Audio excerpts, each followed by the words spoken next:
Good morning, everyone. So it is September 20th, 2022. We are convening the PEBB board meeting. I am the chair, Siobhan Martin, and we're going to get started with a roll call. So I've got Greg Klauser. Here. Thank you. Andy Foltz. Here. Don Mottner. Here. Good morning. Morning. Sean Parkman. Here. Good morning. Great. All right. And I know that Jeremy Vandehay is excused today. We've got Kimberly Hendricks. She is also excused today. Kate Nass is excused today. And our representative, Rob Nose, he will be joining us at 10. We do have a quorum to move forward with our business for today. And the first thing I just want to announce, I know that folks on the PEBB board are aware that Jeremy Vandehay, who has been the vice chair, he has taken another position and he is not able to join us today. He's finished up his service with the state. He's had many years working for the state, leading on healthcare reform. Really do appreciate the role he's played on the board the last several years. Moving us forward around keeping costs under control and really working as a partner around the cost growth curve overall and paying close attention to how we spend our dollars and making sure that we have quality, affordable care. And Ali, is there anything you would like to say around Jeremy's departure? Yeah, he wanted me to pass along his thanks to the board and express, he wished he could have said his goodbyes, and he wasn't sad about getting embarrassed at the last meeting, so he was okay with that. But no, he really did appreciate working with everyone, and just wanted to pass along his thanks. Thanks, Ali. That does mean the vice chair position is vacant. And so I did want to share that we've had conversations with Dawn Mottner.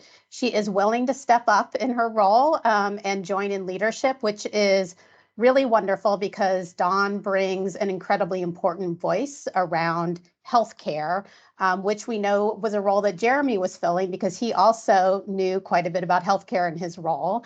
And Dawn, really appreciate your willingness to step into the vice chair role. I know you've been on the board probably just a little less than a year. So moving into a leadership position in this short order is really appreciated. We do have to take a vote around that. Because we have 5 of the 8 of us here, I will be voting, and Dawn, you will also be voting. So if you would like to just say a couple words, because I am nominating you to be the vice chair, if you want to make it clear whether you accept that nomination and say any words about joining as vice chair. Certainly. Good morning, all. Dawn Mottner, she, her. I serve both as the Medicaid medical director for the Oregon Health Authority and have the pleasure and the privilege to join this board in the work that is done to really explore and leverage the relationship that the state has with our providers and our vendors to really support the employees of the state and public employees across the state. I think it's very important work. You all bring an extraordinary amount of wisdom and perspective to the work and are proceeding in a very thoughtful way, particularly around questions of equity, which have moved into, and appropriately so, the center stage. And so I am honored to accept the nomination. I will acknowledge that this is an interim role at this time. That we will be looking at potentially other individuals who may be capable and available to fill the role after some time, but in acknowledgement of the important role that Jeremy has played and will continue to play from wherever he is. I would be honored to step into this role and fill it at this time for how much time it may be needed and appropriate. Thank you so much, Dawn. Go ahead, Greg. Just for clarification, is there a second needed, or does it come just from you? It is actually, technically, yes. We should have a second. Okay, then I would second the nomination. Thank you so much, Greg. And just the other thing that I did not state, we do need the vice chair to be from the management side, since I represent the labor side. So I will thank you for the second, and let's move to a vote. Greg, oh, you're the second, so you're a yes. Sean. Yes. Thank you, Sean. Andy? Yes. Thank you, Andy. Dawn? You accepted the nomination, so I'm assuming you're a yes. Please. And I made the nomination. I am also a yes, of course. All right, so the motion passes. That means Dawn officially moves into the vice chair role. Thank you, Dawn. And the next order of business is we move to the minutes from our August 16th meeting. And I hope everyone had a chance to look at the minutes. Do I have anyone who would like to make a motion to approve the minutes? This is Greg. I can make a motion to approve them as written. Great, thanks, Greg. Do I have a second? This is Sean. I'll second. Okay, thank you. So both of you are a yes on the minutes. Dawn? Approve. Andy? Approve. And I also approve the minutes. All right, thanks so much. And now we are going to move to the next item of business, which will also be requiring a vote. And April, I'm going to turn it over to you. Great, thank you so much. Can everybody hear me okay? Great, thank you. Yes. Gosh, let me see here. Just there we go. So I'm April Kelly. I'm the PEBB and OEB rules coordinator, and I'm talking today about the attachment 2. And I'm so happy we have a quorum because I am requesting some action from you all. So attachment 2, administrative rule. So I'm just going to briefly walk you through OEB's PEB's COVID rule. I did this a couple weeks ago for OEB. And then we'll come to what I'm asking of you all this morning. So if you were with us in April of 2020, or maybe not, but you've heard of it, we did PEB adopted temporary rules that addressed a few key points relating to PEB benefits for eligibility during COVID. And that was that. So basically, we suspended the 80-hour rule. I mean, that's what it boils down to. So if folks were in a stability period for the ACA or on approved leave, this didn't affect them. But for core benefits, if they weren't able to meet the 80-hour minimum rule, then they still remained eligible for benefits. And then the other thing that we did in working with ASI Flex is that we extended the claims runout period for plan year 2019 to give folks more time to claim their money from plan year 2019 into 2020.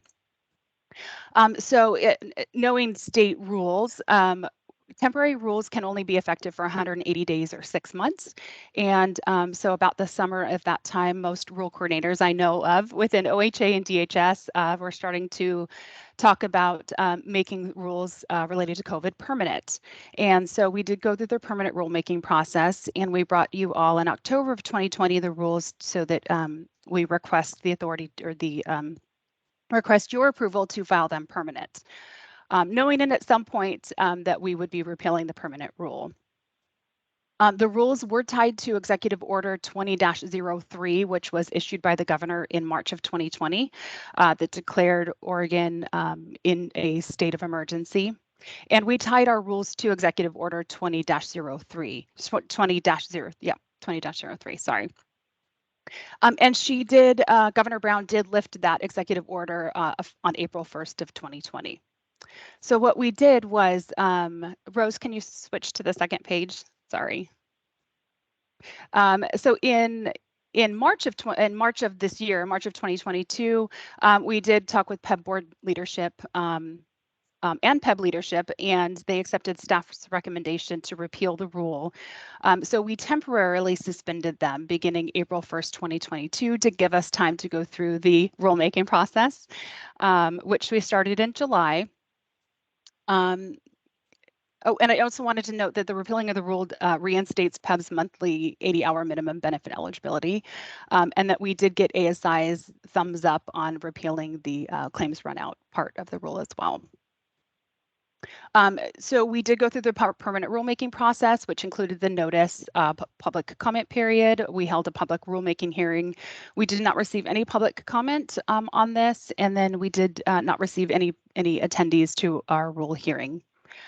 So we do recommend your approval to file the rule repeal as permanent, effective September 27th, 2022, which is when the temporary repeal would be lifted. All right, thank you, April. Do You're people have welcome. do folks have any questions for April around this? All right, do we have a motion?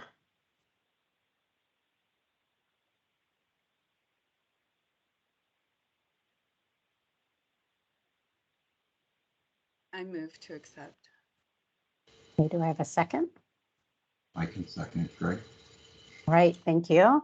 So it looks like we have a motion and a second to institute the repeal and essentially go back to what we had prior to COVID, which is the 20-hour rule, and put that back in place. So I will start with a roll call. We've got Dawn and Greg who have weighed in. Sean, how do you vote? Approve.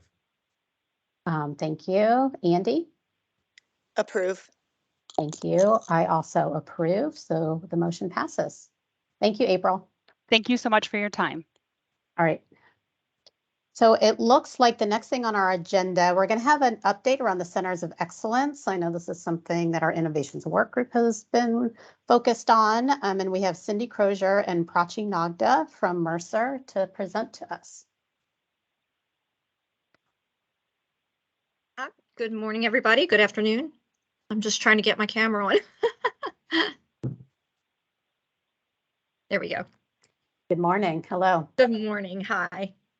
If you wouldn't mind, kind of advancing a couple of slides, 2 more maybe. Okay, so today we were just going to do some introductions of the Mercer team that took over from Willis Towers Watson, sorry. And then give you a bit of an update on where we're at with kind of the process and the data analysis piece, and then talk a little bit about next steps. So I'll introduce myself first. I'm Cindy Crozier. I'm actually a registered nurse with Mercer's Total Health Management team, and I lead our Centers of Excellence vertical, where work with our clinical and actuarial teams around Mercer's point of view around Centers of Excellence. Also very familiar with the vendor landscape in terms of third-party vendors. So I've been working on the project with Prachi Nagda, so I'm going to turn it over to her. Thanks, Cindy. Good to meet everyone. This is Prachi Nagda. I'm a physician and partner at Mercer out of our New York office. I'm the national leader for our high-value care solutions for our clients, which includes Centers of Excellence and creating high-performance networks. I have extensive experience in healthcare industry in general, but particularly around creating solutions that benefit the membership from a higher quality and from a financial perspective as well. So the AAA. I have been a corporate medical director prior to joining Mercer at UPMC, and it was responsible for, again, one of the short duties was creating a Centers of Excellence product for our own employees, ground up, collaborating with the systems and the health plans. So I look forward to working with every one of you, and I'll pass it over to Carmen.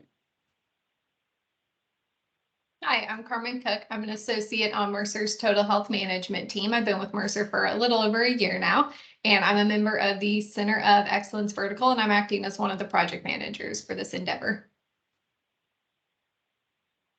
And Chella wasn't able to be with us today, but we also have another associate from our team, Chella Blumenfield, who is works on the high value care vertical and is acting as a second project manager on this program. So if we want to advance, just some background. So in April of 2022, Willis Towers Watson transitioned the project over to us. They were working with the Innovation Work Group around developing recommendations for an MSK Center of Excellence program for PEBB members. The program is focused pretty much wholly on total hip and knee joint replacements initially. The plan, that renewal cycle is incorrect. So that should say January of 2024.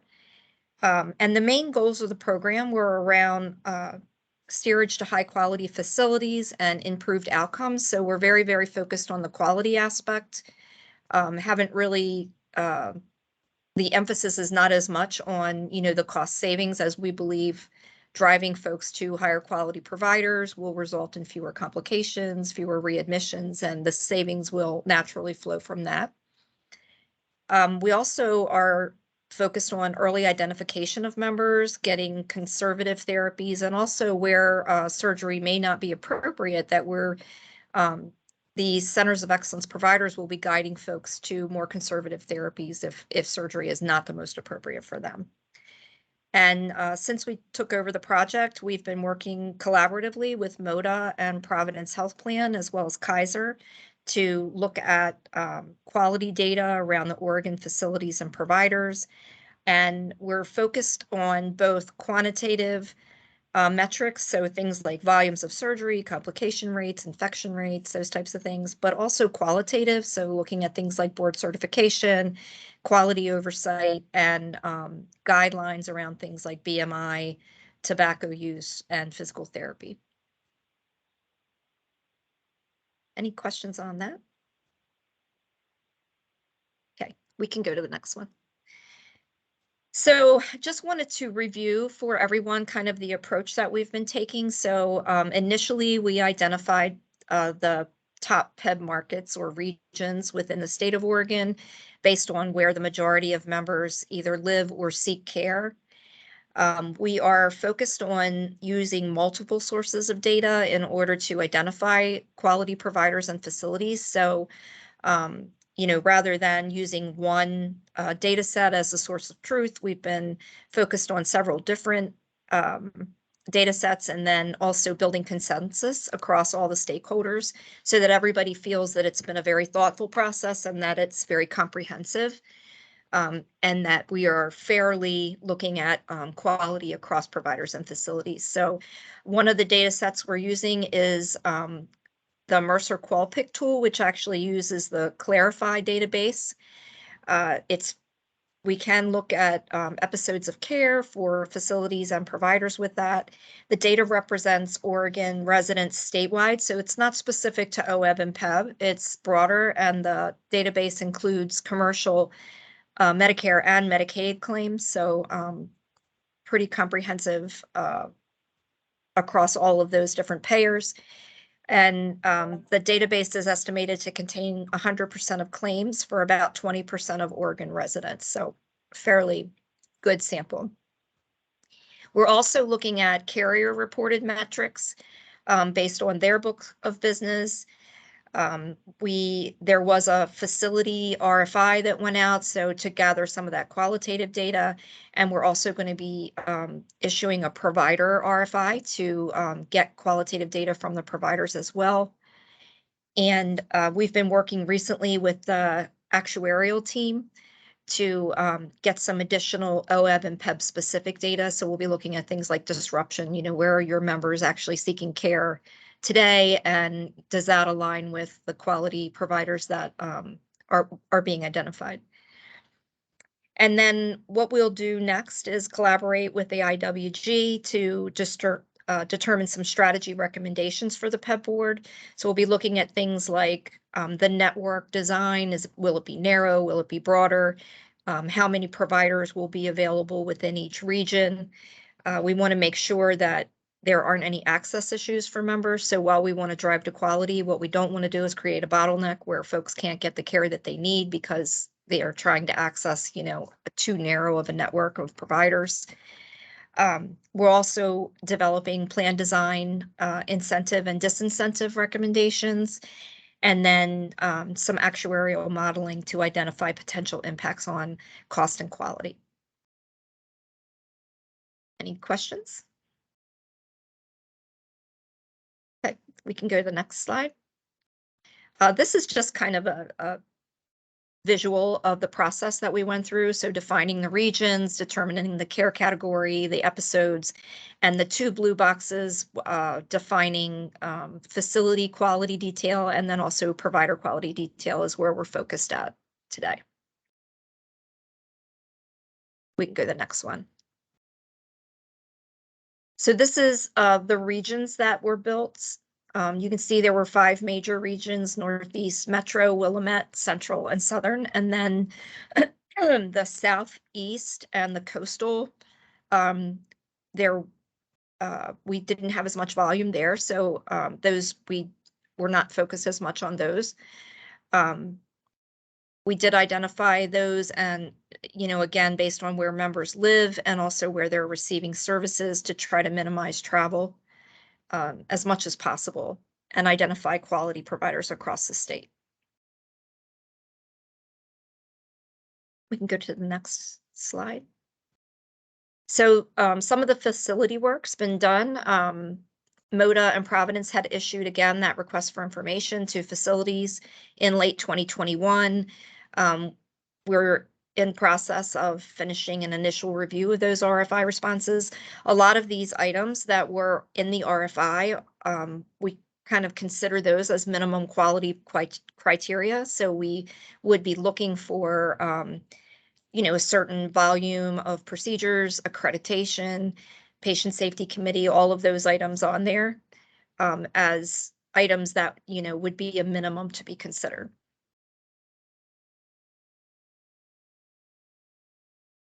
I think we can go to the next one.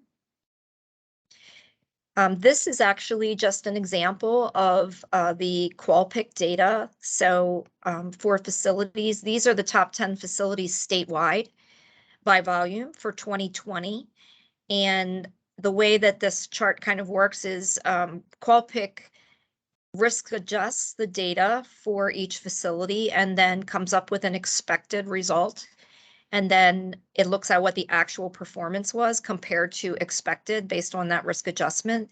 And so better than expected is actually below the 0% line. So all of those bars that are going down are the ones that are the preferred results. And then suboptimal results would be above the expected. So the 3 items that are on this one are readmissions, length of stay, and efficiency. Efficiency is an expression of resource use. So there's an expected amount of resource use, and then they look at whether they performed better or used more resources than would be expected for the surgeries. We're in the process of doing a 3-year analysis for 2019, 2020, and 2021. Volume was down in 2020, so we want to make sure we have a good 3-year sample in order to get the best representation of the true results. I just had a question. Is there at least one of these facilities in every region that you identified within those 5 regions? So we did look at facilities by region. So we are going to be identifying the top performers in each region. Yep.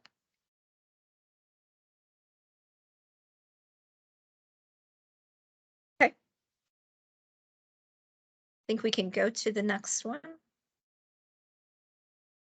So we're also in the process of looking at providers and surgeons. So it's really kind of a 2-step process, looking at facility quality, but also within the facility, the different providers to determine who the high performers are there. And so if you think about it, within a hospital system or within a facility, there may be multiple providers. Some of them may be performing at a higher level than others. So, we're going to do that kind of two-step process.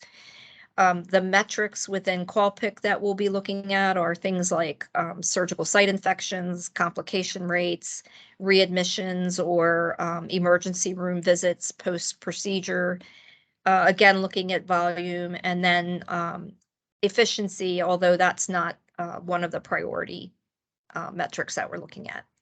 And then we're also working with MODA and Providence on those carrier reported metrics. So again, looking at their book of business around volume of procedures and revisions, complication rates, post-discharge ER visits and readmissions. And then the proposed surgeon reported data around things like physical therapy, guidelines, BMI and tobacco use practice guidelines, those types of things. So Dawn, I saw that you put a question in the chat, but now I'm not seeing it. So that might be something on my end, but I just want to make sure we're pausing and you get to ask your question. Sorry, thanks. I was wondering, just stepping back a little, what the inciting or catalyzing observation was that put in motion this work. I may have missed that in the packet. Were we noticing high costs associated with musculoskeletal concerns or complaints from members or wide variability in outcomes? What was it that pushed us to do this, to do this work that you are doing around centers of excellence? And it may make the most sense for Sean to address this since he has been on the innovations work group since the start. Sean? Yeah, sure. We initially looked at this area of surgery in particular, kind of stood out because we had two things. One, we had generally high costs, and two, we had really high variability across the state. So we had in an initial look, there were high cost facilities with low outcomes, poor outcomes. And then there were facilities that had relatively low costs and pretty good outcomes. And we thought that doesn't make a whole lot of sense. And so we started digging in, and so it became one of our costs. Initially, it was one of our cost saving initiatives. But pretty early on, we decided that the primary focus of this is that if we can measure it, we actually beside the costs, we're not excited about our members going to facilities that have low probability of success for these surgeries. And so it became more about quality, and I think there is a general faith that if we institute this in a way that makes sense, there will also be cost savings. But I think the primary purpose is just reducing poor outcomes among members. Thank you. That is the framing that I was missing, perhaps because I missed the August meeting. So thank you, Sean.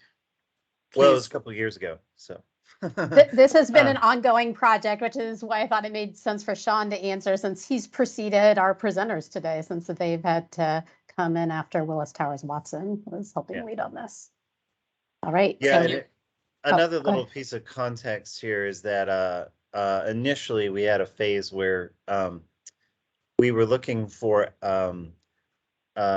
all centers of excellence, is there a vendor that could just do this? A center of excellence, even outside of state, where we might, choose to fly people to these locations or something if they had, really good outcomes, controlled costs, bundled payments, etc. And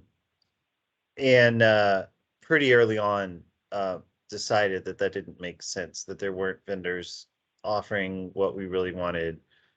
And so therefore we pursued this make your own adventure kind of model where we are doing the data analysis and building our own centers of excellence, but there actually are vendors who just offer centers of excellence for various things, including the musculoskeletal surgeries we're talking about. But we decided to build it our own because we wanted to be in the state for various reasons. I appreciate the maintaining our the flow, not only of the dollars, but of the knowledge building and the incentive for providers in our communities, providing care not only to our members, but to our communities and beyond.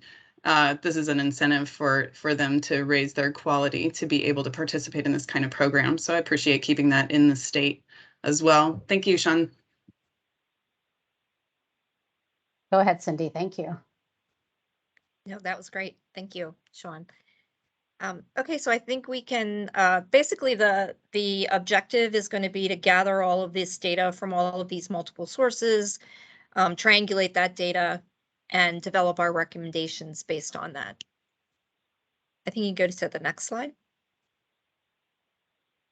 So our next steps, continuing to look at facilities and physician quality by region, summarizing our list, and then working with the plans to develop those kind of standard policy guidelines and minimum requirements for providers who would be part of the COE. We do have the actuarial teams looking at the financial data to help around plan design recommendations, potential incentives or disincentives. Working with the carriers to begin some contracting discussions once we do identify the providers, and then reviewing the recommendations with the PEBB board. In terms of equity, can you help me understand? Sure. Somebody had a question in the chat. Yep. Absolutely. The Oregon Health Authority has an aspirational 2030 goal of eliminating health inequities in the state of Oregon. And in particular, we have some communities that have been highly impacted by systemic discrimination, particularly racism.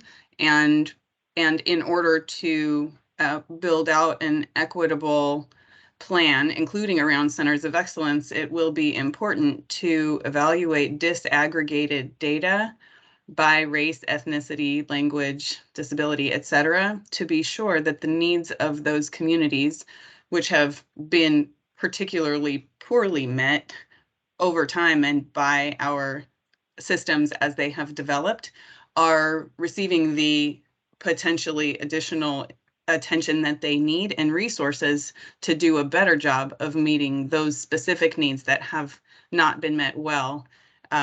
Those will need to include, of course, our communities of color, and also probably our tribal communities, but also those different demographic identifiers for the communities whose needs have been poorly met. Will need to be built into the evaluation and the planning to identify centers of excellence who can better meet their needs. Is that helpful? Ali, you want to? Yep, that was helpful. Yeah, thanks, Dawn, for raising that. And, you know, in a few months, we plan to bring back recommendations, and we will be putting the putting a health equity analysis as part of the recommendations. I think, you know, putting the program under the health equity lens that we've developed will help us identify any disparities and any gaps that the program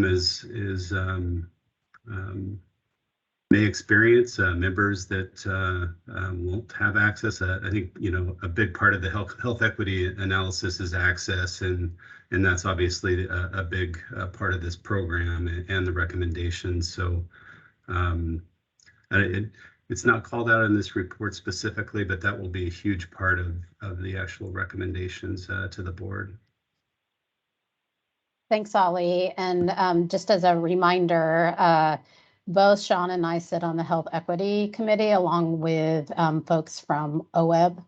And we are scheduling a meeting, 2 meetings actually through the end of this year. And I know that the tool that we're using was shared with the board. It was many, many months ago. But, you know, when you're referring to that, Ollie, I mean, I think that would be the tool, right? That we'll be looking at through this lens of how will the Centers for Excellence impact groups that have been historically marginalized.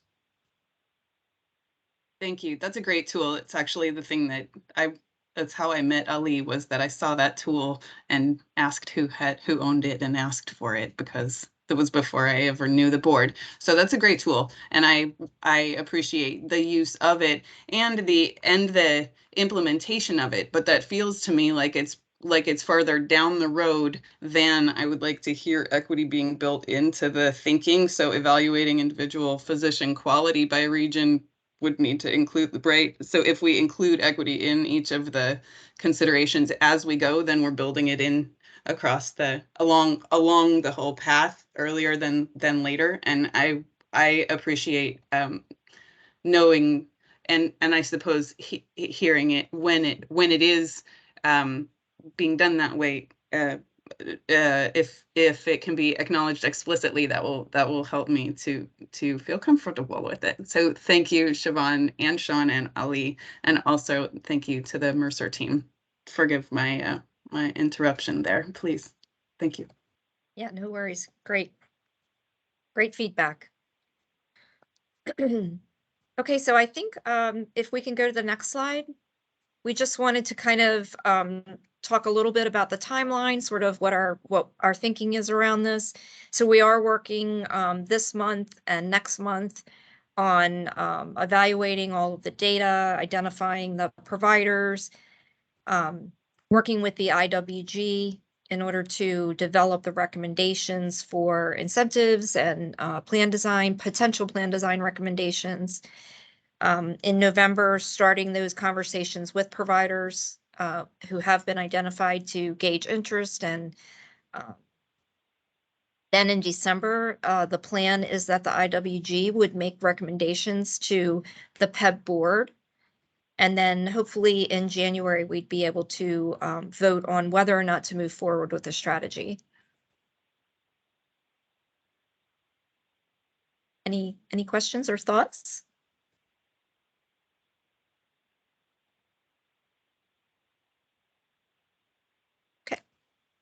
All right, well, I think that's it for us. So I want to thank everyone. If you have any questions, please let us know.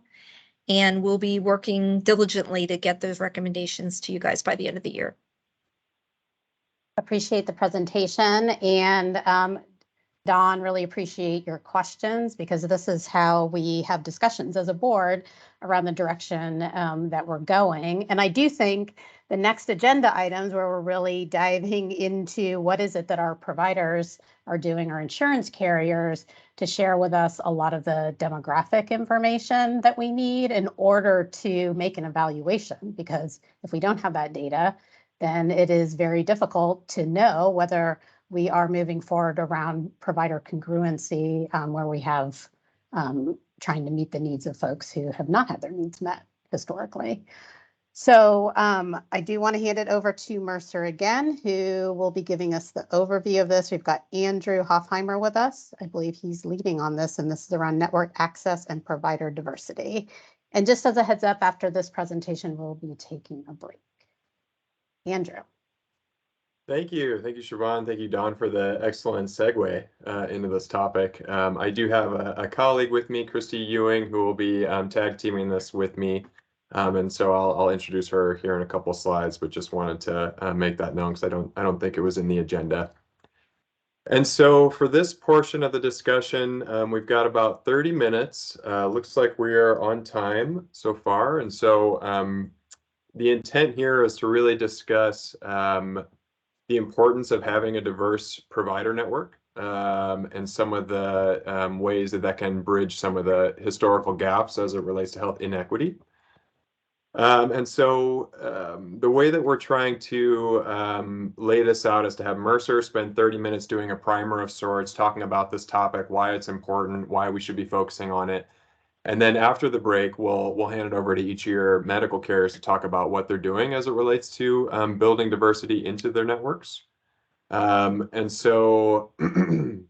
big sort of topic within this broader topic is around concordance. And so when I say concordance, what I'm referring to is a shared identity between a patient and a physician or provider based on some demographic attribute. So that could be race, sex, age, languages spoken, that sort of thing. And when we can align those attributes and create concordance, there's a lot of great benefits. And we'll go through some of the studies that have been done looking at what some of those beneficial outcomes are. But there's higher ratings of trust, there's higher satisfaction from the patient's perspective. There's typically a higher intent to adhere to a care plan. And so there's lots of reasons why we'd want to focus on this and build diversity into the network. And so we're really going to try to be focusing on the member experience with this discussion. But before we get into sort of the meat of the presentation, this slide here on assumptions and values about health equity is sort of a good place to sort of set the stage. And I'll go through these pretty quickly because I know these are not going to come as a surprise to any board members regarding these assumptions and values that the board has adopted. Obviously, health equity is a key strategy for PEBB and is one of the guiding principles. And so I'll quickly summarize these. Starting at number 1, certain populations have health challenges that are often overlooked. These population inequities are typically the result of social and political injustices, either historical or current injustices. Addressing these inequities is best. The best way to address them is through addressing any unjust and unfair differences that are identified. Number 4 is a good one, and it comments on addressing these gaps and these inequities. You have to be intentional to do so. And so without intentionally talking about these, formulating strategies and tactics and moving forward, we all collectively are more likely to just sort of roll forward with the status quo without really focusing on what are the needs of these historically disadvantaged populations. With number 5, health is a positive state of well-being, not just the absence of disease. And number 6, everyone has a right to a standard of living that can facilitate well-being. And so today we're talking about concordance and provider diversity. Certainly that's only sort of one strategy and one lever as it relates to closing gaps related to health inequity, but it is an important one. So we're looking forward to this discussion. And if we want to flip to the next slide, please. So with this slide, we're taking a slightly different view of stakeholders than we sometimes do. Sometimes we do a little bit of a higher view when we talk about success measures related to the health plan. We'll break it into 3 groups, or we have in the past when we talk about stakeholders: patients, the delivery system, and then the plan sponsor, of course. This is just sort of a more magnified view of those stakeholder groups. Certainly, you could even get more magnified, more granular than this. But we wanted to call this out and sort of call attention to the fact that each stakeholder group has a role to play as it relates to addressing health inequity. And so, as I mentioned, we're really trying to focus on member experience today. And we are going to hear from your benefit carriers, your medical carriers on what they're doing with regards to, again, building out provider diversity to try to ensure concordance. And so, with that said, I am going to hand it over to my colleague, Mercer consultant Christy Ewing, who is a subject matter expert in this area, and she's going to take us through the next few slides. And so, Christy, take it away. Great. Thank you so much, Andrew. As Andrew said, I'm Christy Ewing, and I am on the Total Health Management team as a senior associate. And I joined the Health Equity Work Group back in May. And so where I'm going to jump into here is a somewhat recent action that was from the American Medical Association, and it's taken their approach to advance health equity. The AMA said in a statement that it recognizes that the physician workforce does not adequately reflect the actual racial, ethnic, or gender makeup of the patients in the community served. So in furthering their commitment to racial justice and equity, they released a strategic plan and adopted policy aimed at improving the diversity of the workforce. So in this report, what they've outlined are some practices and interventions that are designed to increase diversity, so racial, ethnic, gender, and socioeconomic within medical students, people that are going to medical school, as well as within the profession.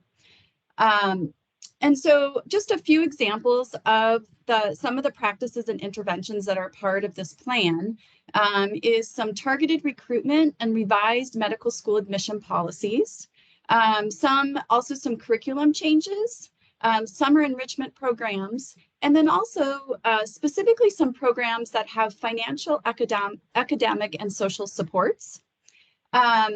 And then another one of these programs that's an example here also is they're going to be building a role model program that is going to be from academic leadership and faculty that will provide mentorship for students, residents, and fellows that come from underrepresented populations that are in medicine and specific specialties. A few other key things that this report identifies is that the institutional and structural factors that interfere with or create attrition on the path to becoming a physician. It does provide recommendations to minimize these interferences. And another really important point is that this strategy and this plan also does identify and examines the harmful past actions that the medical profession as a whole has perpetrated on communities of color.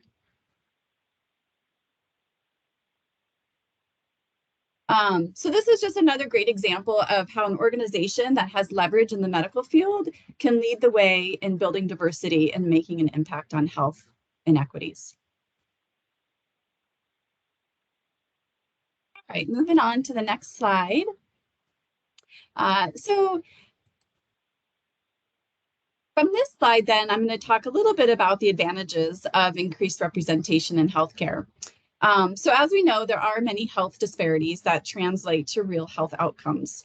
And just to share a few examples, African-American women with breast cancer are 67% more likely to die from the disease than are white women. And that Hispanic and African-American youth are substantially more likely to die from diabetes than whites. Again, these are just two examples out of many, unfortunately. And then in addition, study after study shows that patient-provider language and cultural concordance results in a higher patient satisfaction experience and impacts health outcomes, which is integral to the Oregon Health Authority's goal of meeting the triple aim of better health, better care, and lower costs. And so one part of this solution to eliminating health inequities is a diverse provider network. And there are many, many benefits to this, as you can see here. These are kind of laid out. So increased comfort level, boosted creativity, enhanced understanding, more innovation, increased trust, higher retention, improved communication, reduced health disparities, and increased engagement. Again, I think this list is not exhaustive. In several studies, Black patients with racially concordant physicians were more likely than those with non-concordant physicians to report receiving preventive care and always receiving needed medical care. Black patients with racial concordant physicians were often more rated their physicians as excellent in providing health care and feeling like they treated them with respect in explaining their medical problems, listening to their concerns, and in being accessible. Next slide.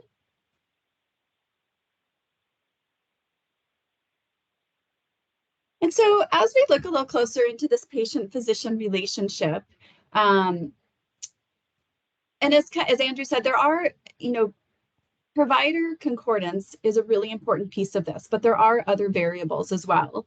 And so in this relationship, a perception of similarity to one's physician is multidimensional construct. And so some components of this construct are more strongly related to health outcomes than others. And for example, racial concordance is one of those really strong components that are related. And it's a very strong predictor of perceived ethnic similarity, and that was associated with higher ratings of trust, satisfaction with medical care, and the intention to adhere to treatment recommendations.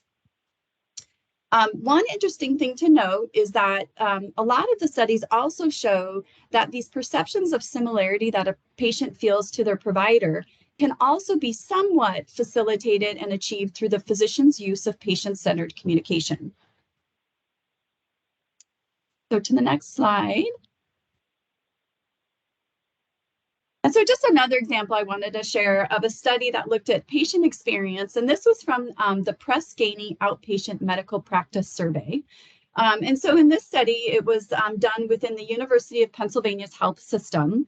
And so they took responses from one of the Press Ganey score survey questions. And the question was, what is the likelihood of recommending this care provider to others? And so in this study, what they showed is that there were much higher Press Ganey survey scores when racial and ethnic concordance were present between the patient and the physician. Next slide, please.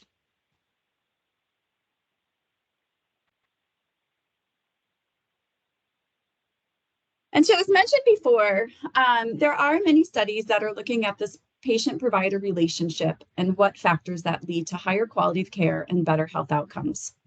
And so we know the goal of a diverse provider network and is patient-provider concordance.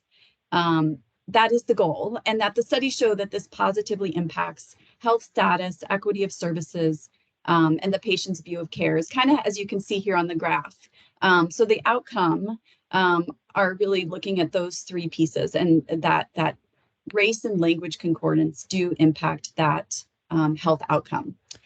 As I mentioned, one other thing that there's another way as well that with the patient and provider communication, because we know that sometimes concordance may not be achieved 100% of the time, and especially in the rural areas and with the rural communities in Oregon. And so another way to support health equity and quality care in these discordant relationships, as we're on this journey to building a diverse provider network, there are some of these process variables that are present in this patient-provider interaction that can impact this perceived similarity. And in turn, these will improve the patient's view of care and also lead to higher quality outcomes. And so as you can see here, these process variables, there's 4 of them. And so patient-physician communication, patient knowledge and understanding, patient adherence, and then appropriateness of care. The one of these that has really shown to have the greatest impact is the provider using patient-centered communication. And I'm going to dive into that just a little bit deeper now. Next slide, please.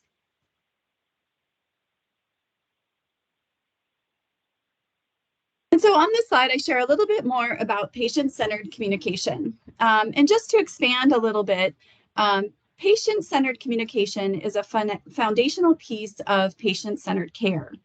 And it has emerged as a term that really encompasses the entirety of a person's needs and their preferences, so biopsychosocial. And this is just beyond our traditional kind of disease pathology model.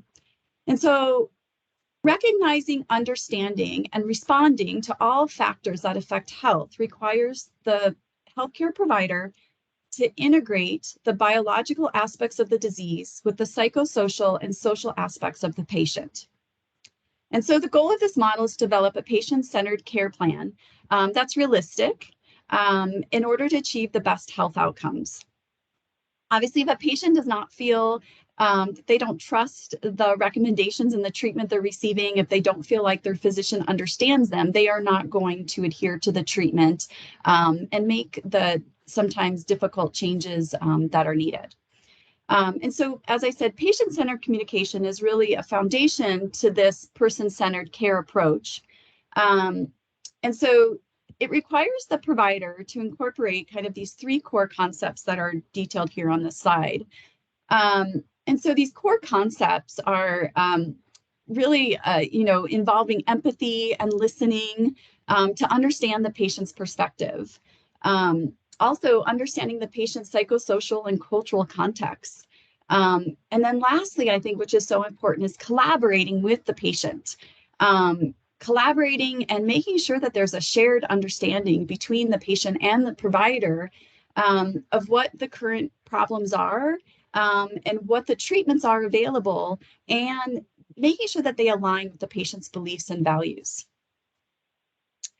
And so this really shows, and I would say, like, what the studies are really showing is that racial and language concordance are very, very, very important. But again, right now that's not achieved 100% of the time.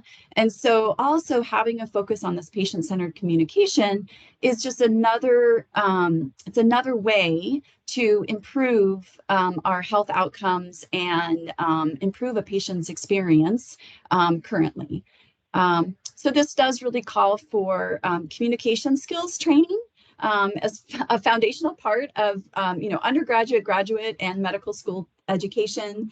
And then really just shows that, the importance of anybody in the medical profession for expressing concern for the patient's well-being, showing respect, and incorporating the patient's view of the world in decision-making is really, really important as part of the interpersonal relationship. I'm going to pause for just a minute for questions or comments. Yeah, I see Sean has his hand up. Sean, go ahead. Yeah, in this literature of the patient-centered communication, I think most doctors at this point are scheduled in 15-minute increments and are billed in 15-minute increments. Is there any part of the literature about that, the time, or is all this supposed to fit in the 15-minute increment, or how does that work?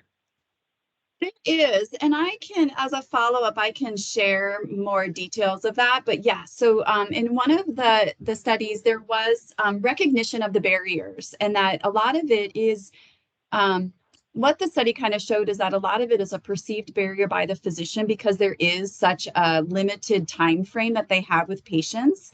But they actually showed that the time that it was taken to listen, and that in reality, when you allow that space to listen, that the time frame was, I think, within 2 to 3 minutes difference of listening to the patient sharing. And so yes, there is a little bit more time to it, but it was not perceived. The benefits of that was greatly better than not doing it and having the different of the health outcomes.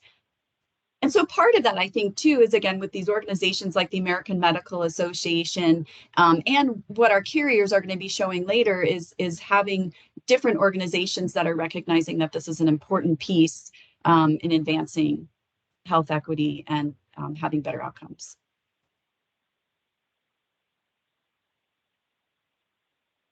Great. Any other questions, comments? Andrew, anything I missed that you want to add? Yeah, I guess I could add a few comments. Yeah, when it comes to 15-minute increments, that's a challenge, right? That's a big barrier. And so how do you establish trust in sort of 15-minute sessions? But I guess I would call out one of PEBB's guiding principles, which I think fits nicely into this sort of broader conversation, and I'll just read it verbatim so folks can react to it. But accessible and understandable information about costs, outcomes, and other health data that is available for informed decision making. And so ultimately, all of these things, all these benefits of concordance, building trust and just creating an environment for informed decision making is so important, right? And so I think this whole topic fits very nicely with one of PEBB's key guiding principles. And another thing I'll add too is on with through the Oregon Health Authority, that this coordinated care is a model of care that does it is patient-centered, and it is also team-focused. So even though I think a lot of the literature is talking about providers, it is also about the provider team. And so I have seen a lot in different clinical settings, that there's an integrated care team. And so other people also can come in to support the provider in that listening, in just having that person-centered approach. And so they're being able to really address care within a team perspective. Yeah, I know we've got several physicians on the call today, so I would welcome their thoughts. But it seems like establishing trust, a big part of it, I would think, is around that listening piece. And so, again, that's a challenge when you have a 15-minute session with someone. But planning for a few minutes of just empathetic listening, I would think would help to build that trust. But welcome other thoughts. Donna, Donna, do you have a question? Thank you. And there I was swearing that I wasn't going to take up so much airtime. I, as a family doc, I want to acknowledge the tension. This is a tension that we hold, right? The more patients we see per unit time, the more care we can deliver per unit time. That's an efficiency thing, and we need to not spend so much money on care, and we need to be very efficient about delivering it. And at the same time, the establishment of that authentic, trusting relationship is core to the delivery of responsive service and effective health care, patient-centered communication being one of the tools that we use to mitigate the time pressures that we all face. And we've come to the 15-minute increment, but I would like to bring to the fore the notion of fee for service as a driver of the tension and deeply flawed approach to the delivery of the kind of authentic care and relationship and trust that we as a health care provider community wish to deliver to our families and communities. And with that acknowledgement of the need for teams and relationships with others beyond the doctor or the physician or the clinician, it's not the only relationship that can or needs to exist. A lot of other people are even better at delivering these healthcare services than doctors, but it's a lot harder for clinicians to get paid for those things, which is where the concepts of value-based care and some of the broader approaches that aren't fee for service, for billing for a delivered a service can potentially help us build relationship and deliver some of those broader services that support the social determinants that are actually really potent drivers of health outcomes. And I will defer to the individual with her hand up, and I can't see your name. Yeah, I'll introduce myself. I'm Camille Applin Jones, and I'll be speaking soon. But I'm with Kaiser Permanente, and I'm the Vice President for Ambulatory Care. And I just thought this was such an interesting discussion.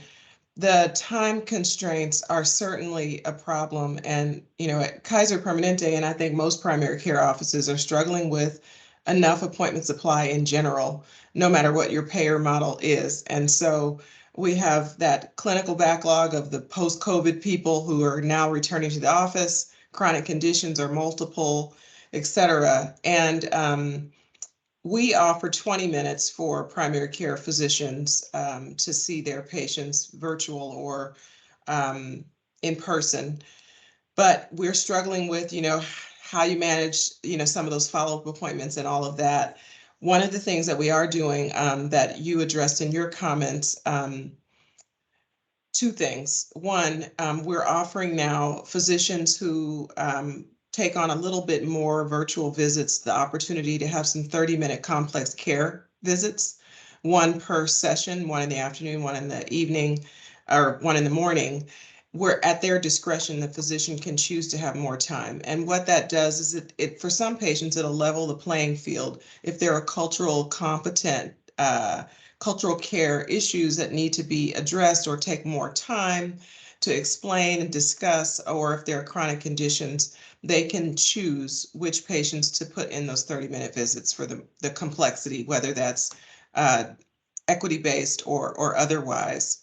And then the other thing is we're creating dyad relationships. You talked about the support staff and the wraparound of professionals who help the physician. And in this instance, we have partnered up medical assistants or LPNs with each primary care clinician, and we're trying to make sure they have the same person so that when the member, particularly those in the equity space where trust is something that we have to really develop quickly and an ongoing basis, knowing the person that works with that doctor is so important, because sometimes the trust is built there first, actually, even before the physician.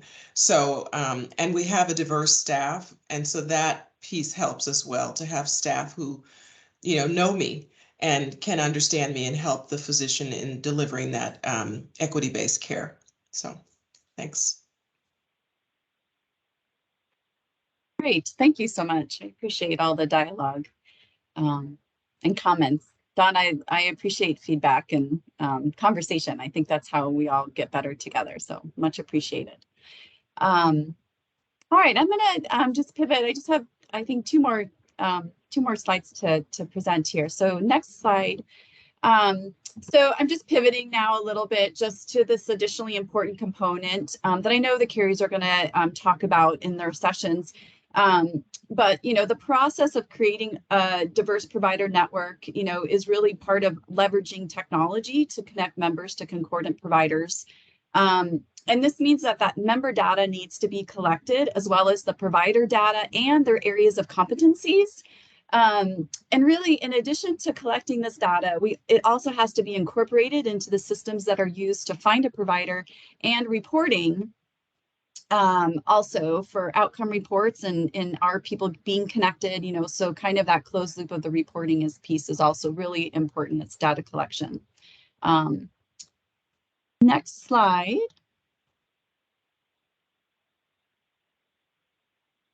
So just lastly here, we just, to pick up the conversation from last year where we left off, the carriers provided some current state and action steps in their journey towards increased provider diversity and cultural competencies.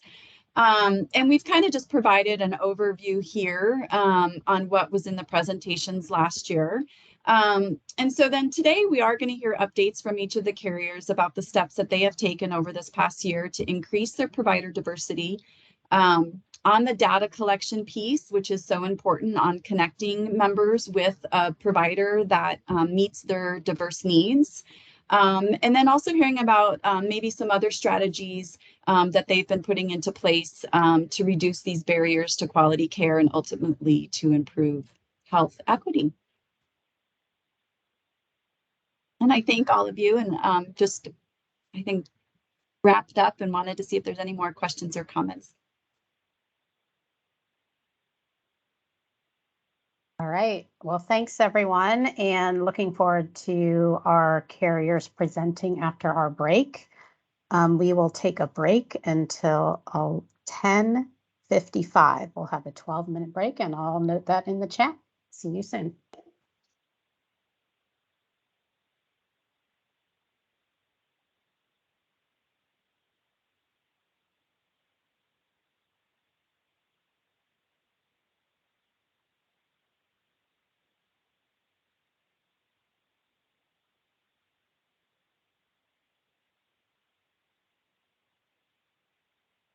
Okay, I'm back. It looks like we're up. Are we? Not quite yet, Camille. We're on a quick break. Yeah. Okay, 10 great. minutes. Okay, perfect. Thanks.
Welcome back from break, everyone.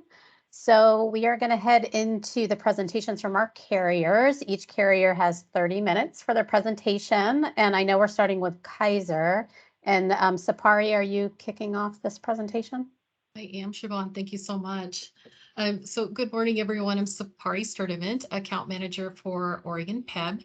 And thank you in advance for the time today. Our presenters this morning include Camille Applin-Jones, whom you met prior to the break. Camille oversees our ambulatory care and clinical services. And we also have Michelle Teeples, who is our Senior Director of Mental Health, Behavioral Health, and Addiction Medicine. We will take you through the updates and progress that we have made on our provider diversity initiatives and also our behavioral access. We will also welcome questions throughout the presentation, so please feel free to interject at any time. And so with that, I'll keep it brief and turn it over to Camille. Well, good morning, everyone. So I did a brief introduction previously, but I'll repeat that just in case anyone missed it. So I'm Camille Applin-Jones, and I'm the Vice President for Ambulatory and Clinical Care at Kaiser Permanente. My area of responsibility includes all of the ambulatory care clinics, as well as our nurse treatment services and our lab and imaging services across the continuum. So thank you for having us. So I wanted to start by talking a little bit about our general philosophy on equity and inclusion and diversity. And just as a note, I can't see the chat or any hands raised. So if you all would help me, if you do have a question or a comment, someone please point it out to me as I go forward. I'm happy to do that. Okay, thanks so much. So our philosophy on equity and inclusion and diversity, we're very focused on 3 core components. And similar to some of what you heard in Mercer's presentation, there's the care delivery arm of our care. There's the workplace itself, and then there's the community. And I think of this as an ecosystem. And in the center of all of this, the foundation of it, of course, is our compliance and our regulatory requirements, but equity, inclusion, and diversity is at the center and the core of our ecosystem and all that we do. From a workplace perspective, we're very focused on inclusion and a speak up culture for our workforce and equitable talent management, as well as compensation and benefits. From a community perspective, we believe that KP is not just serving the community, but is part of the community. And so we're very focused on economic impact, as example by our work with small businesses, where there are diverse small business owners who need support and help to get grants and to prosper in our community. In addition, we are also very focused on local diverse hiring within the community and market leadership and reputation in all of the community work that we do. And then lastly, in our care delivery space, we're very focused on culturally responsive care. Lately, we've been talking a fair amount about cultural humility, which is the ongoing emphasis on learning and the acknowledgement that we don't know a lot about the equity, inclusion, and diversity space. And so we are in a continuous learning phase. And the underpinnings of all of that is effective communication in every sphere, but particularly in the care delivery space. So you can go on to the next slide. So I'm going to talk about 3 central things here: the reduction of disparities, inclusive care, and effective communication. And from a provider diversity standpoint, one of the things that we're very focused on is finding ways to reduce disparities within the communities that we serve. We're looking for ways to identify and institutionalize quality care and community practices that help us to continuously identify and eliminate avoidable barriers to excellent health care. We have a number of quality programs that our providers are engaged in with regard to health equity in diabetes care, health equity in hypertension care, and things of that sort. We're also focused on inclusive care. So I mentioned humility and cultural competence, which, I don't know that we'll ever really achieve full competence because it's an evolving thing, and we learn from our patients. The main message, though, is for our clinicians to practice great listening skills through effective communication, as well as allowing enough time and space, as we talked about in the previous discussion, to have those conversations. And we have a number of other disciplines within our care delivery system that support that communication, such as health educators, our mental health team, which you're going to hear from later today, and our support staff, nurses, medical assistants, pharmacists, et cetera. So those are the basic tenets of our provider diversity. Moving on to the next slide, how do we communicate with our members and how do we respect the diversity that every member brings with them? We have three main principles: respect me, know me, and guide me.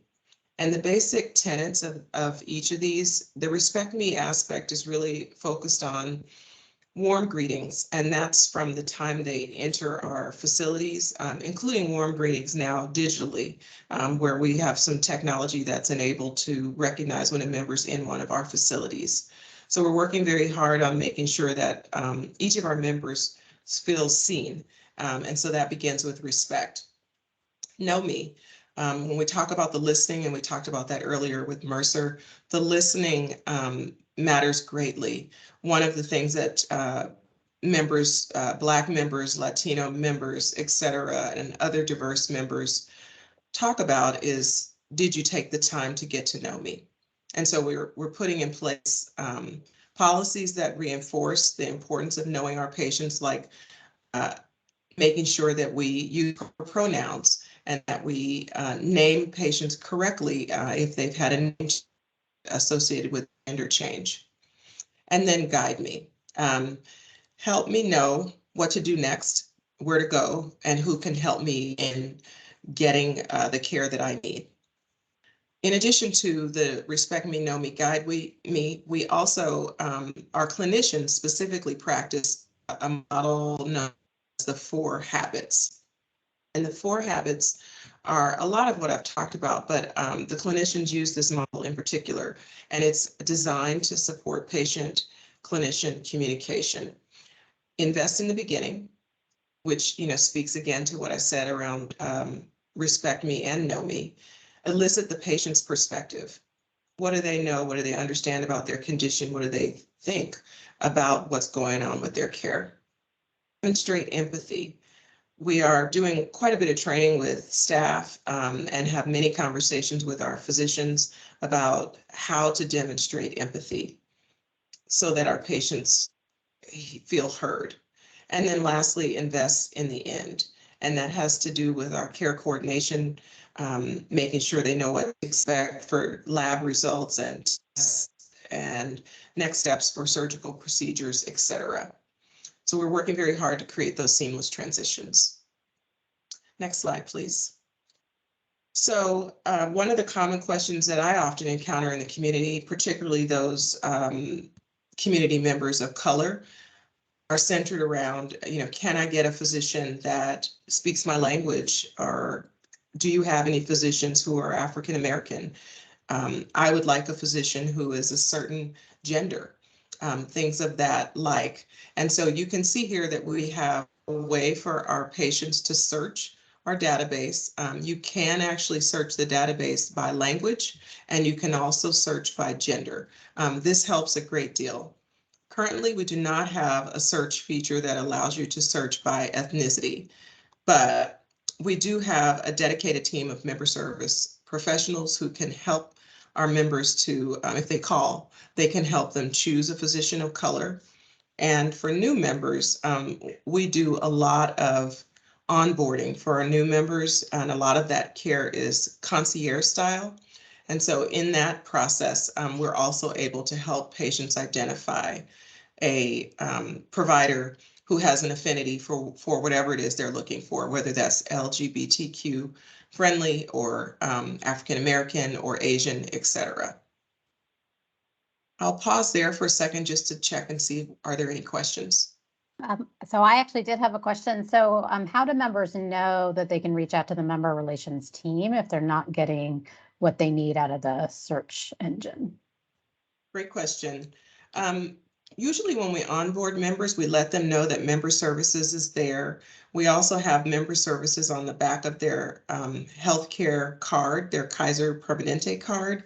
And we put it on most of our letterhead that they can reach out to member services, whether it's billing or other care needs. And it's included on the after visit summaries. Lastly, if they'd miss all of that and they still are not sure, any member who calls our call center, our patient appointment specialists can also direct them to member services. And most of our staff are well-versed in how to help patients choose a new provider. Thank you. I don't see any questions in the chat. Did anyone else have questions this moment? There's no hands raised either. Okay, Go ahead. great. Thank you. All right, so we can go on to the next slide. So this one, this is our head count of clinicians by ethnicity. And on the left, you can see we have just under 1,500 physicians.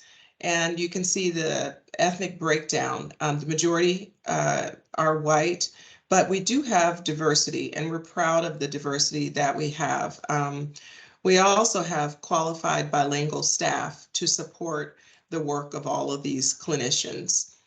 The groups that we are focused on in recruiting specifically are in the Hispanic or Latino group.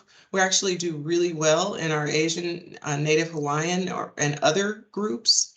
And then we are very focused on actually recruiting more Black physicians, which has been a request in the community, and our staff have recognized the need as well. The corollary to this, if you look at our members by ethnicity, we have a match in some of our areas. The two areas where I think we really need to do more are, again, in the Hispanic Latino group, and then in the Black and African American space. And I'll talk about some innovations in a few minutes that we have in those spaces, which I think will really interest you.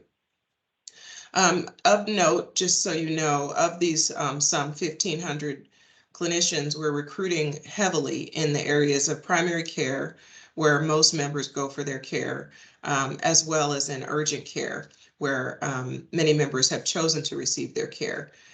Many of our doctors are taking new patients. And one of the things I really wanted to mention is we're very focused on making sure that members have a PCP if they want one, and they have a relationship. So the pandemic really, I think, highlighted how important the relationship is with someone that you know and you trust, who can guide you to the care that you need. So we have an effort underway currently, working with our staff to re-educate them on the importance of making sure that we try to book every appointment with the PCP as much as possible. And we are at about 66% of the time members see their PCP. We'd like to see that increased. And we believe that that will help in making sure that all of our members, but particularly our members of color or who speak different languages, will have a better experience. The other thing we're doing to improve the any reduction of health disparities and effective communication is we've introduced digital channels. So for members who need translation, we have video translation live with an interpreter where you can see them and they participate in the visit with the patient and the physician. And so that is another way that we can bridge the gap with any member who speaks any language, and we have access to thousands of translators on demand. I just have a quick question on the Northwest region. Is this specific to the region for PEBB, or is it broader? Does it include Washington State, for example, or? This is all of our membership. And my team that's here, you guys correct me if I have any of that wrong, but this is all of our membership, and this is our total head count for clinicians. That's correct. In our service area, Siobhan. So yes, the Southwest Washington and along the I-5 corridor. Got it. Thank you. Okay, I think we can go on to the next slide. So how are we going to recruit more clinicians to support our diversity and equity and inclusion efforts? Well, we've partnered up with, we have a multi-year plan to really bolster all of our clinician workforce. And we really do hope to bring more talent that is diverse in nature. So we've been very deliberate actually in partnering with some of the historically Black colleges where physicians are being educated, such as Howard University, Morehouse School of Medicine, Charles Drew School as well. And for our Hispanic and Latino population, we have specifically targeted UCLA. We're also looking at Oklahoma and Texas to ensure that we recruit more Indigenous and Latinx population physicians. So a lot of these efforts so far have been very promising, and we're hopeful that over the next couple of years that we'll see many more physicians of color. One of the other things to note is that we have a Bernard Tyson School of Medicine, and you can go on to the next slide. The Bernard Tyson School of Medicine is newly opened, and one of the amazing things about this school is the first several hundred participants have free tuition. And one of the concepts was to give back to the community and to ensure that we would recruit candidates for our school who were diverse and from the communities that we've served. So the diversity numbers at the School of Medicine are wonderful. And as we produce those physicians, our hope is that they will become Kaiser Permanente physicians upon completion of their studies.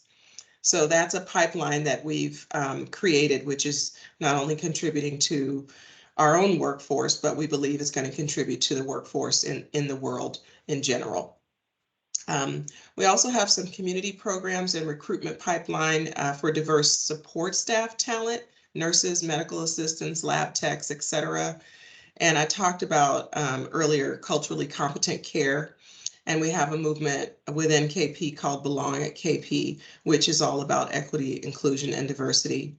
And then two other clinics I'd like to mention. We have Salud en Español, which has been up and running for a number of years.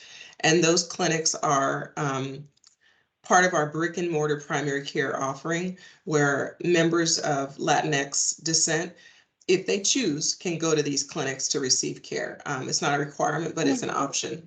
Come on, Rocky, come on. We also have Gender Pathways clinics. So Gender Pathways is all about our members who are considering a change in gender or who are seeking services related to that. And that clinic has social work services and other wraparound services to support that particular population. Okay. I'm just going to ask that Rose might have the ability to mute when we're getting background noise from someone. Not sure if that's the case. Go ahead, Camille. Sorry to interrupt. Oh, and you're on mute. Camille. I think I went on mute for Rose. So the last slide I have is the Black Center of Excellence. And this is a new innovation that we are just getting started with. But next spring, hopefully next spring or early summer, we plan to open a Black Center of Excellence at our East Interstate campus. And this innovation was born from a number of years of our work in the community, recognizing that African American patients in particular have a need to have a space within our primary care walls where they can receive care, hopefully from physicians who are also Black, staff who are also Black, or those who have a high affinity with the Black and African American population. We're going to start with a couple of physicians in this space, and the idea is that it will be a center, a place where Black members can come if they so choose. But what we're really going to do is infuse the rest of our organization with much more information about culturally responsive care, particularly in the Black community. And going right back to those basic principles that I mentioned earlier of respect me, know me, guide me. So we're very excited about this initiative, and we will have a large focus on quality care, making sure that we reduce those healthcare disparities. But the ultimate goal is to extend the life expectancy of our Black patients, because studies have shown that when you have a physician who looks like you and understands you, particularly in the Black community, that your life expectancy is greater. So we'll have more to share as we get that center up and running, but it's looking very promising. So with that, I will stop and ask if there are any questions.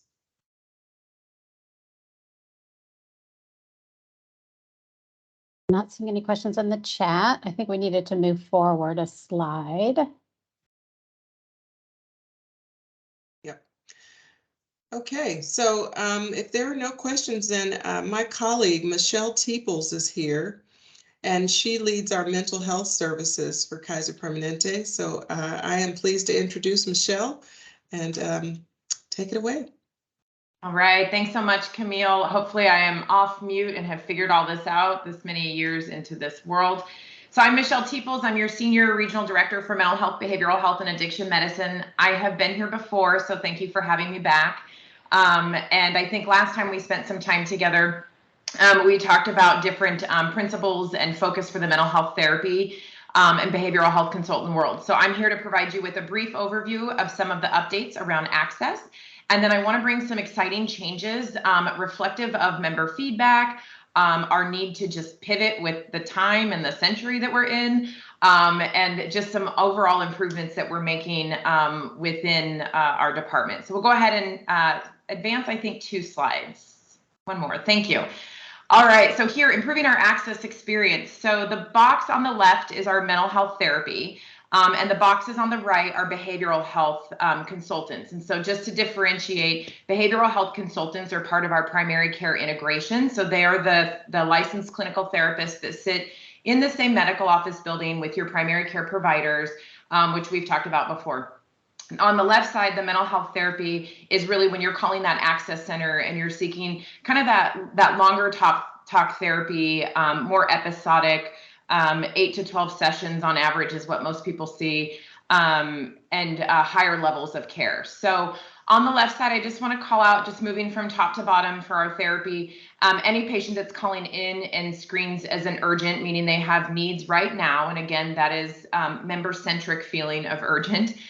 We see those patients 94.1% of the time in under 48 hours. So we follow NCQA rules. I know we've talked about this before as far as guiding principles to therapeutic intervention. So urgent is within that 48-hour window, and our patients are waiting 94% of the time, same day they get in or within the 24-hour period from when they call. We never set our target there to 100%. In fact, never for either routine or urgent, because we have to honor patient preference or patient choice, right? Some people don't want to be seen the same day or the next day when they call in. So we set it at 90, and we are achieving that today. For our routine, this is 99% of our patients are getting in within 14 days. So on average, they're waiting 3 days to talk to one of our team members once they screen at the front door. And then the bottom one, this is a metric that I don't know that everyone's familiar with, but if there's, I know there's some providers on the phone. So when I talk about time to third or third most available block of appointing, that may mean something to you, but for everyone else or the lay persons in the room, third most available isn't that the member scheduled 9.5 days out. It's when we look at talking to the member that day and the third most available block of appointments that the member can choose from. So just so you know, NCQA wants us to stay within that 14-day window of time. We are achieving 9.5 days right now when we look at our internal mental health therapy access metrics. So this is not reflective of our external network at this point. I do want to call out, I know previously we've talked about, are there other ways to measure timely access to care? So once a member gets here, you know, how long does it take them to get to here? Meaning from the front door to the therapist of their choice. In short, yes, there's a way to measure that, but I want to be very open about, and I wouldn't be alone in this with other insurance providers that would be presenting, is that a lot of that data doesn't take into account patient preference. Patients sometimes have a willingness to wait for a particular modality, ethnicity, gender, location, even somebody who's willing to see them at 6 p.m. on a Saturday evening. They're willing to wait for a particular provider, and data often doesn't take into account that type of preference. So it doesn't really give us, is it an access constraint, or is it that the member was willing to wait for that provider on the west side who sees them on Saturdays at 6 p.m. So we do also want to call out that duration of care. I think this came up last time as well from an access experience perspective. Internal or external, our care model is based on medical necessity. So as long as the care plan that the patient and the provider are developing together has medical reason to continue and engage in treatment, the care is going to be authorized. And that's internal or within our internal to KP, meaning our providers, or within our contracted network. So we don't limit. What we do is we allow the care plan, obviously based on parity, to drive how members get care and how much care they get. It's all between the member and the patient. The grid on the right side, and then I'll pause for any questions around the data before we kind of move through, because I want to get to this exciting announcements I have.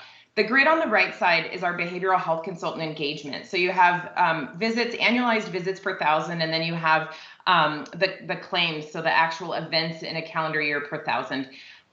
Your group uses the behavioral health consultants at a higher rate than any other KP commercial, which is great because it means that our behavioral health consultants that are in there, whether they're pediatric or adult, virtual, in person, or by phone, are seeing your membership, are helping them with anything from a loss of a loved one to mindful meditation to diabetes management. Like, there are all things that BHCs do in our primary care setting, and your folks are hitting them, 7 visits per 1,000. So they're seeing them. And just a quick reflection, behavioral health consultants are brief intervention. Most members see them between 1 and 4 times. And you can come back at your leisure. It's not, I have to stick with Michelle or I have to stick with Camille. I can see them, whenever or however it feels good to me. All right, I'll go ahead and take us to the next slide. And I didn't pop the chat open to see if there was anything. Okay, I didn't see anything so far. So I'm going to touch on this just real brief. I know we've talked digital therapeutics.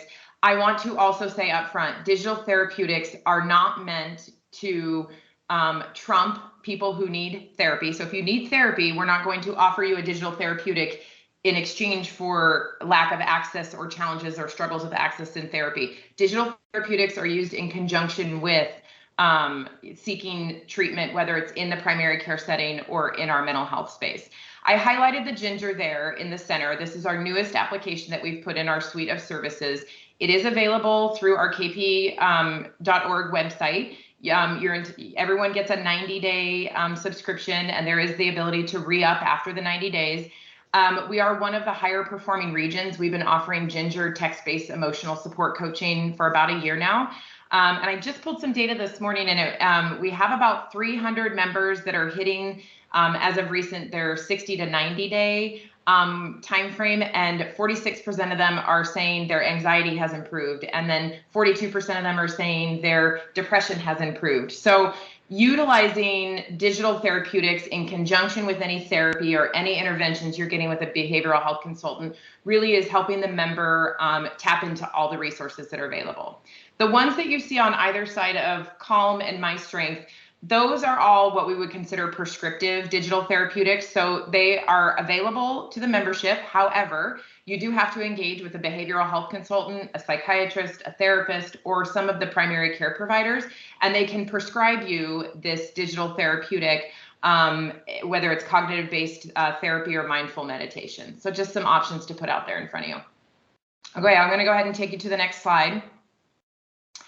Our staffing model. So I think it's really important that we talk about the journey that we're on. I know a lot of the different PEBB or separate OEB PEBB or any board meeting I go to anymore, it's talking about shuffling the deck chairs in the community.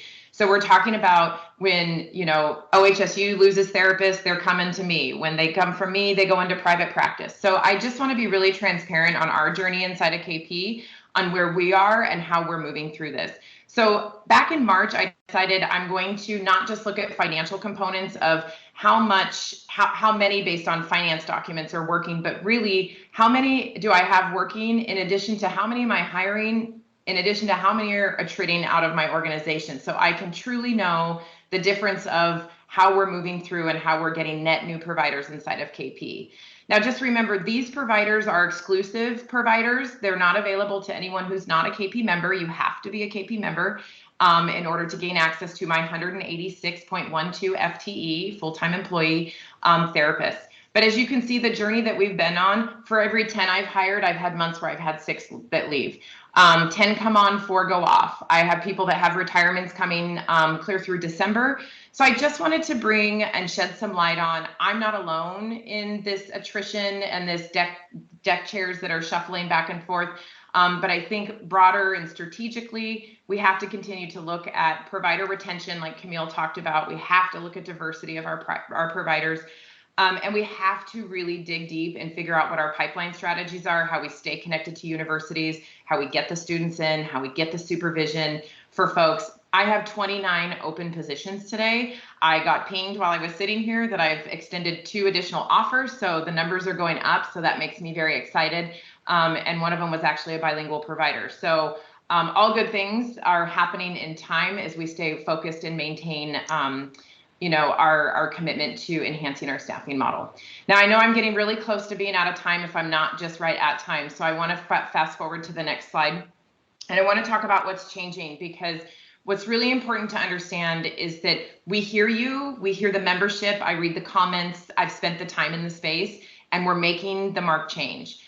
Mental health inside of Kaiser Permanente has always been a self-referring department, and it will always stay a self-referring department. What we've been hindered by is paper electronic processes that exist on the back end. So historically, if you've called KP looking for therapy, you've been screened, right? And let's say you come in as a routine, then you're going to this little stop along the way where you're talking to one of our team members about what your story is, what you're looking for, what's happening with you. That person was actually facilitating a paper process for us, an archaic process of moving some things on the back end. Well, we have been able to overcome that, and we no longer need that stop along the way. So the patient's concern about, I call and then I get with somebody and then I find out it's not my therapist and I have to tell my story again, that is going away November 1st. So that team is being reabsorbed back into, I look like I'm having a little bit of a camera issue here, so we'll go back off and back on there. So that team is actually being reabsorbed back into our care providers. So they'll be going back in to do therapy. And when you call starting November 1st, or you use, guess what, your digital app on your phone, you will be able to have a similar experience and be able to appoint while you're on that call. So if you screen as routine or urgent, we will get you to an appointment and you will have choice, which is what our members want, right? So you'll be offered an internal KP therapist appointment. We'll give you all options that exist and are available to you. If none of those meet your needs, we will offer you our contracted external KP partners. We have a short list that we like to give folks, which helps kind of like narrow in some of the larger group providers like Avil Gordley or Sokia or Western Life Stance.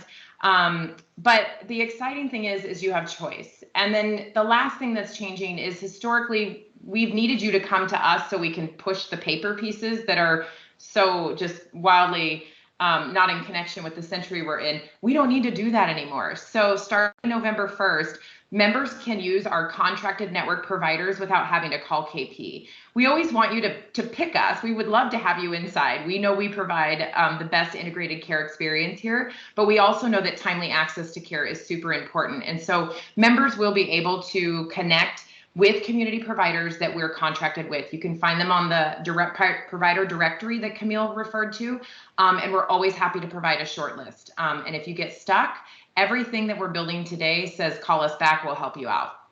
The last thing, I think you can see the bullets that are there. Our phone numbers are not changing. Psychiatry, you'll still come in and there'll be a review process for psychiatry. A lot of medications can be managed in the primary care setting, and our primary care doctors have access to psychiatric consults. So we'll continue to review those and support members getting timely access to psychiatric services as well. And then the last thing I want to call out before I give you kind of the grid pathway that's pretty self-explanatory is that a request to use a therapist that is not contracted with us, so a single case agreement or somebody who's out of our network, needs to follow all usual and customary processes. So there is no change with that as we move forward with these changes that we're undergoing. All right, so the last piece here, and then I'll touch a little bit on concordant providers and therapeutic alliance. The access experience here. So on the far left side with our eVisit MD eVisit, that will be turned on in October. We're really excited. It's a depression screening module. We had it up for a little while earlier this year, did some rejigging of it, and we're bringing it back better than ever, and it'll come back online in October. So that's a great opportunity. What's new in the rest of the remaining boxes is really the ability to use your app to schedule. That's never been done before in our mental health therapy department. And then being able to contact that contracted provider without talking to us, or talking to us and have an option of going internal or external. Everything else you see here was already a pathway that was available to you. And I know there's a lot of phone numbers there, but just know 813-2000 will always get you to any one of those pathways as you go through the call center if you can't remember any of these numbers. And then my last comment around what I like to refer to as therapeutic alliance or concordant providers, as you had mentioned in your presentation earlier. Internal to KP, we use a feedback informed care model where we're pulsing our members on their therapeutic alliance with their therapist. We encourage them to speak up about how they're working towards their goals, how they feel about their emotional and cultural needs being met by their provider. We do measure that. I don't have the data available for you today. But I did ask a manager to go ahead and pull that. So maybe we can bring that back next time and we can take a look at therapeutic alliance. And then I would say all systems and workflows that we're building really are encouraging the member, to Camille's earliest point, just give us a call. Like we will help you locate that BIPOC provider or that LGBTQSI+ provider on the west side doing dialectical behavioral therapy. Like we'll help you find that person.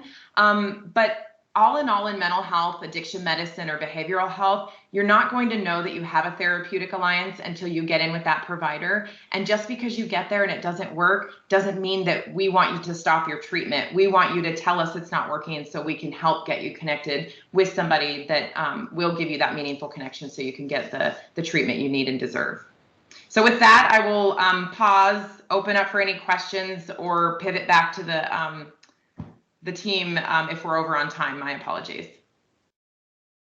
I do think we've run out of time for this presentation, although the topic's really important. So I do want to pause and see if there's any questions from board members. I don't see anything in the chat. I don't see anyone's hands raised. So I just want to appreciate you, Camille and Michelle, for your presentations today. Thank you. Thank you. And I believe we are moving to Moda, and Erica, I'm handing it over to you. Great, thank you. Thank you for having us today and letting us speak on this important topic. Today we're going to start off with Karis. And Karis, can you start and introduce yourself?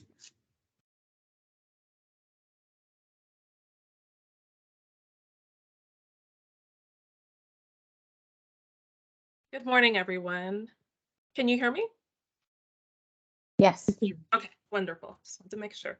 Okay, again, my name is Karis Stoudemire-Phillips, and thank you for introducing me, Erica. I am the Vice President of Diversity, Equity, and Inclusion and Community Initiatives at Moda. As a company, Moda has been working for many years to forge ways that weave the pillars of diversity, equity, and inclusion, DEI, into everything that we do. Just 1 year ago, I was here sharing with you our then new DEI declaration. We continue to work to walk our talk and improve how we authentically show up and how we efficiently serve our members, your members. One way that we are striving to better serve our collective members is by expanding our provider pool to be more diverse and inclusive. Members continue to request a more diverse provider pool, and we are diligently working to fulfill the requests. However, we cannot do it alone. It can only be achieved through partnership and collaboration.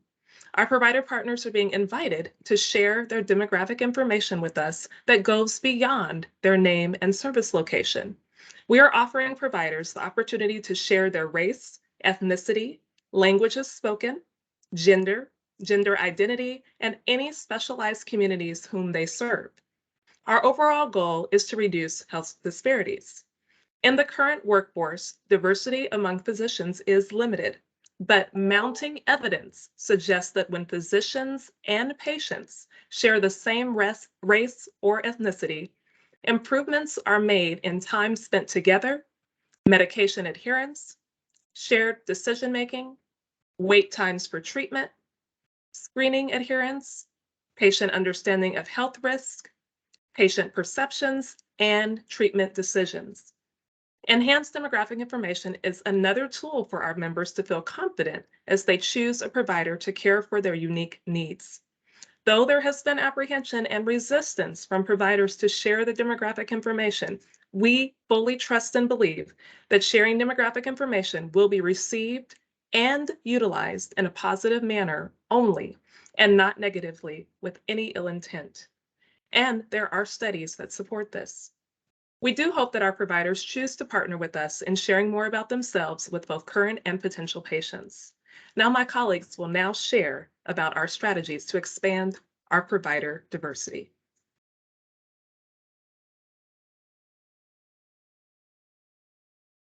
All right, can you please advance the slide 2 slides? And Melissa? Okay, thank you. So my name is Melissa Strong, and I am the Manager of Provider Strategy at Moda Health. So we're going to just touch base on where we are at with provider diversity, starting off with our online directory. So last year we did make available searchable fields in our online directory specific to additional practitioners and individual practitioners and clinics. So at the practitioner level, we have available race, ethnicity. Oh, is my camera not on? I don't see you, Melissa. Oh. How about now? Yes, I do. See Sorry, myself. That was my fault. Sorry. Okay, sorry about that. Okay, where were we? So at the practitioner level in our online provider directory, we have available race, ethnicity, gender identity, preferred pronouns, ages serviced, professional expertise, and if cultural competency training was completed by the physician within the last 12 months. And then languages spoken is something that we have had available in our directory previously. And also at the clinic level, more of the brick and mortar, we have ADA accessibility features available, materials available in other formats like Braille, audio, large font, bilingual staff availability, as well as if cultural competency training has been completed by staff within the last 12 months. So we are collecting this data through an online survey that we do have available on our provider site. As of this week, 795 practitioners have completed the practitioner-specific survey, and 467 clinics have completed the clinic-specific survey. Something that we are piloting right now to increase our success in collection of this data is requiring at the time of initial contracting and contract renewals that providers at least acknowledge the survey by means of a signed attestation where they were required to at least begin the survey and, report on whatever they are comfortable with sharing, even if that is just their name. So we are doing this with a subset of our provider population and measuring the success of it to see if it is something that we will expand to our entire provider network. Okay, and the next slide. So right now we are still trying to understand our network makeup through the data collection, which will eventually help us determine where we have gaps in our network and help us to better define recruitment opportunities. However, in the meantime, we do have an open provider panel for providers that support and provide culturally specific care in order to increase member access. Different areas of focus are Black and African American centered care, Hispanic and Latinx centered care, Indigenous and Native American centered care, Asian and Pacific Islander centered care, LGBTQIA+, sensory disability, intellectual and developmental, veteran, bilingual, culturally specific, and gender affirming care. And the next slide, please. So while we are talking about the efforts to collect more of this provider-specific data, we also felt it was important to touch base on the challenges that we have been experiencing in collecting this. So most of the feedback that we have gotten for providers who have notified us of not participating at this time are there being administrative resource constraints, specifically at larger clinics where they have multiple physicians, fear of discrimination, and for some of our larger health systems and clinics, the organizational decision to just not participate at this time, but potentially in the future.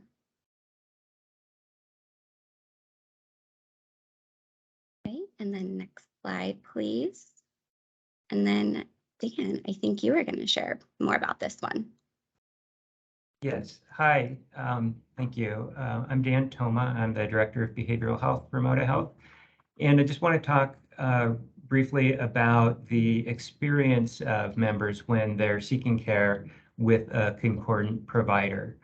So there's a number of ways that we assist members, either or both for medical care or for behavioral health care, if they're seeking a provider that's concordant.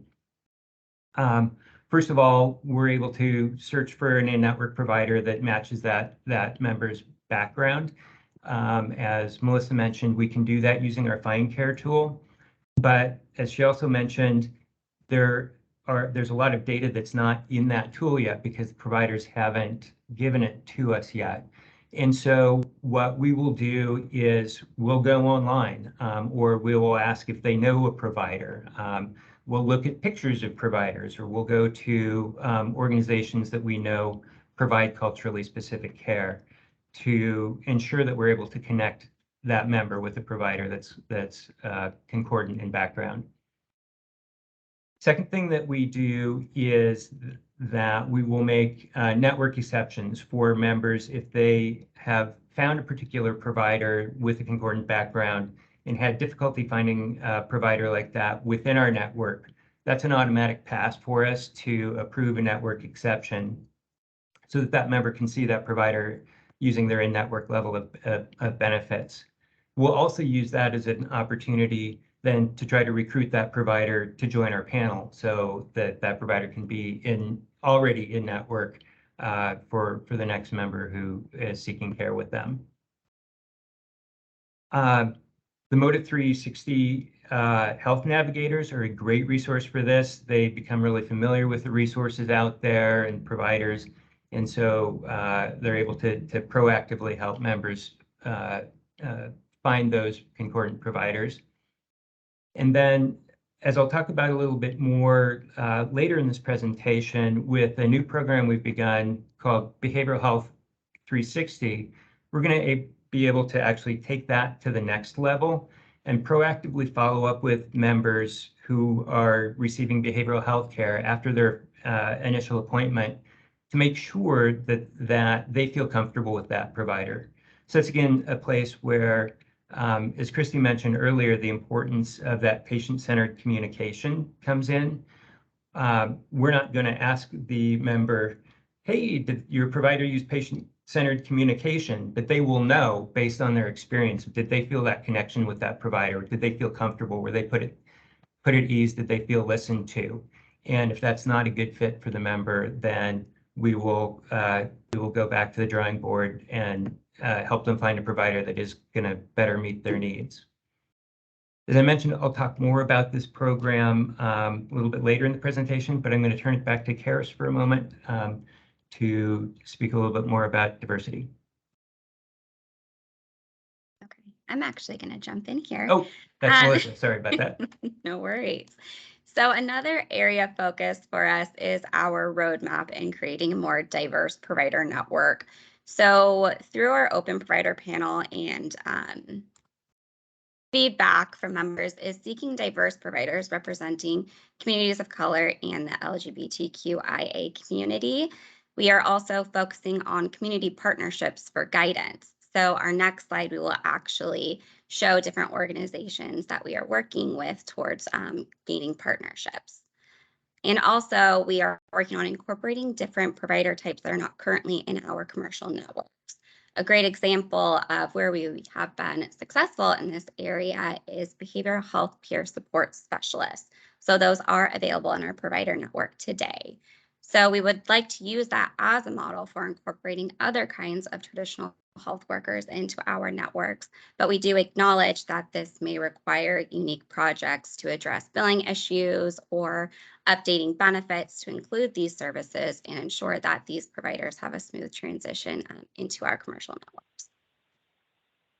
I just had a question that I was thinking about earlier when you shared that a number of folks in your networks are not willing to share provider diversity information. Do you have an overall percentage on that in terms of percent? Go ahead. Oh, sorry, I do not have a percentage right now, but that is something that we could look into. It would just be interesting to know what success rate you're having gathering that information for folks. Yeah, absolutely. And that is something that we're also going to be able to monitor more closely with that pilot of requiring providers to at least attest and acknowledge the survey. So that is something we'll be able to track more accurately moving forward.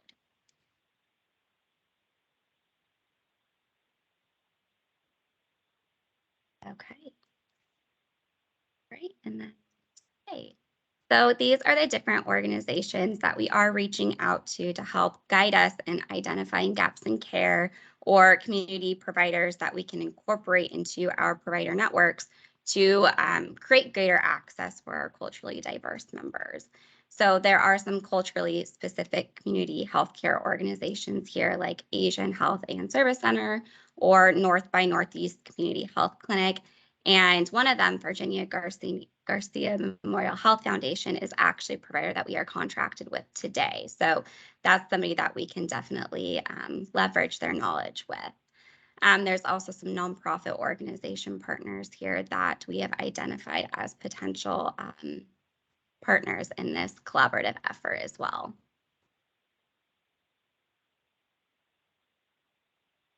Okay, and then next slide. So I think I am going to turn it over to Erica for this section. Thanks, Melissa. So one of the things that we've incorporated into our strategy for adding more diverse providers into our network is through partnering with vendors and digital point solutions. And so I'm going to talk about a couple of the point solutions that we've added into our network already that are providing expanded access. And then I'm going to pass it back over to Dan, and he's going to be talking about a really exciting behavioral health program that he mentioned. And that program is partnering with even more digital point solutions to offer expanded access. And I see Sean has a question. Yeah, thanks. Before we head on to digital solutions, I'm wondering about the network, and I guess my question is, do you have numbers on like wait times and wait lists and that sort of thing at this point? Yes, I'm going to let Melissa respond to this question. So at this time, we do not have that data available, but that is something that we are wanting to incorporate into some sort of annual outreach or quarterly updates. But we do have member surveys that go out that ask about members' experience in wait times. So were they able to get to a behavioral health provider or primary care or specialty care provider within, X amount of time of requesting an appointment? And we do have a new question on that survey where we ask if they were able to get into a culturally specific provider for each of those three categories of care. So that is new this year and something that we will have data collected on here soon, hopefully. That data collection is relying on member participation, is what you're saying? For that specific survey, yes. Okay. And you don't have plans at this point of like some kind of real-time, like automatic update of like how many people are requesting appointments, how many are getting them, what's the gap, that sort of thing? We don't have a solidified plan yet, no. However, that is something that we know is we want to have, and it will be coming down the pike, and a process that we are going to begin working on developing.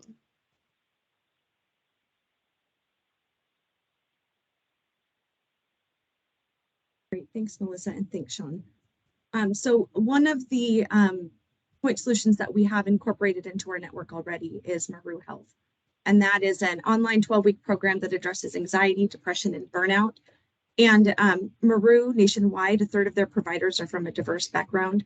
And then in Oregon specifically, 25% of those identify as a provider of color. And when we bring different point solutions into our network, as we're assessing them, we also assess their strategy around DEI.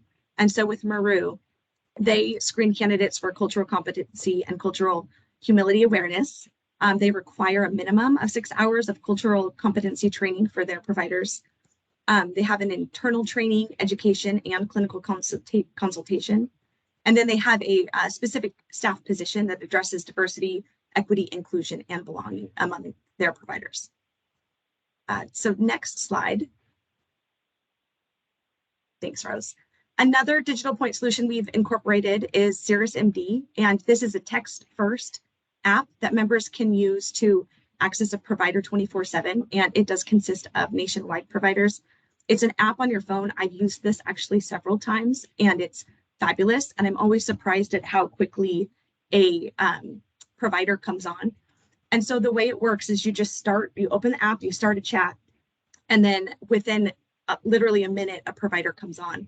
So if a member would like to be connected to a provider of color, then Cirrus will send that to them or will refer them to a provider upon their request. And they also have their physicians complete continuing medical education courses on cultural competency as well as social determinants of health, and they require this on an annual basis. So these are just examples of a couple of the providers we've brought into our network, but I'm going to pass this over to Dan, and he's going to talk about some additional providers that are going to be expanding access in the behavioral health space. 2 more slides, please, Rose. Thanks, Erica. So we are really excited about the launch of our new Behavioral Health 360 program. And this is a program that's going live in 11 days for OWEB. And we want to start talking with the PEBB board about this to look at the possibility of adding it for 2024. We think this is going to add a ton of value in the behavioral health space. So there are a number of different components to the Behavioral Health 360 program, and they all work together and fit together. A big piece of that is going to be expanding access in general, as well as expanding access specifically to culturally diverse providers. A core piece of this program is a new position that we've created called the Behavioral Health Champions. And these are dedicated staff at MODA that will help our members get connected with appointments with behavioral health provider that meets that person's needs and has that concordance with race, ethnicity, language, disability, sexual orientation, gender identity, clinical expertise, so the particular kind of problem that the member is seeing. So members will call us, they'll speak with a behavioral health champion, go through a brief screening and conversation to find out what that member's needs are. And then it's that champion's job to connect that member with a provider who has confirmed availability, who meets that member's needs.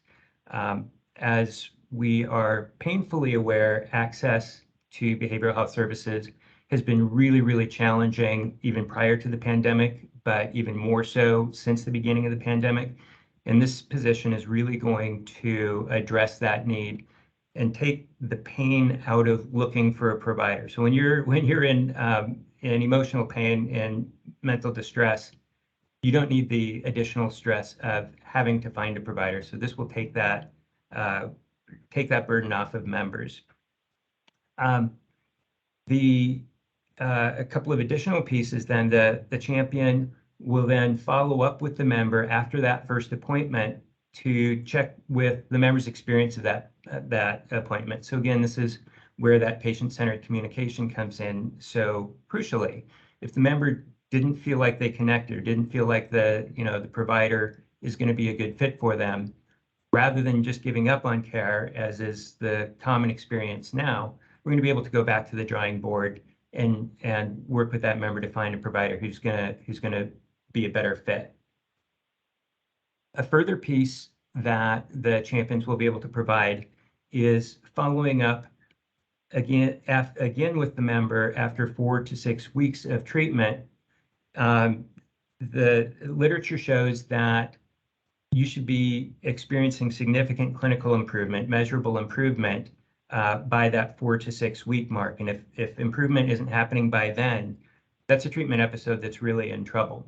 So we'll be able to check at that point to see if the member is getting the kind of clinical benefit that they need from those services. And again, bring in one of our clinicians or work with the clinician, the member, to find out what might need to change in the treatment plan in order to get that going in the right direction.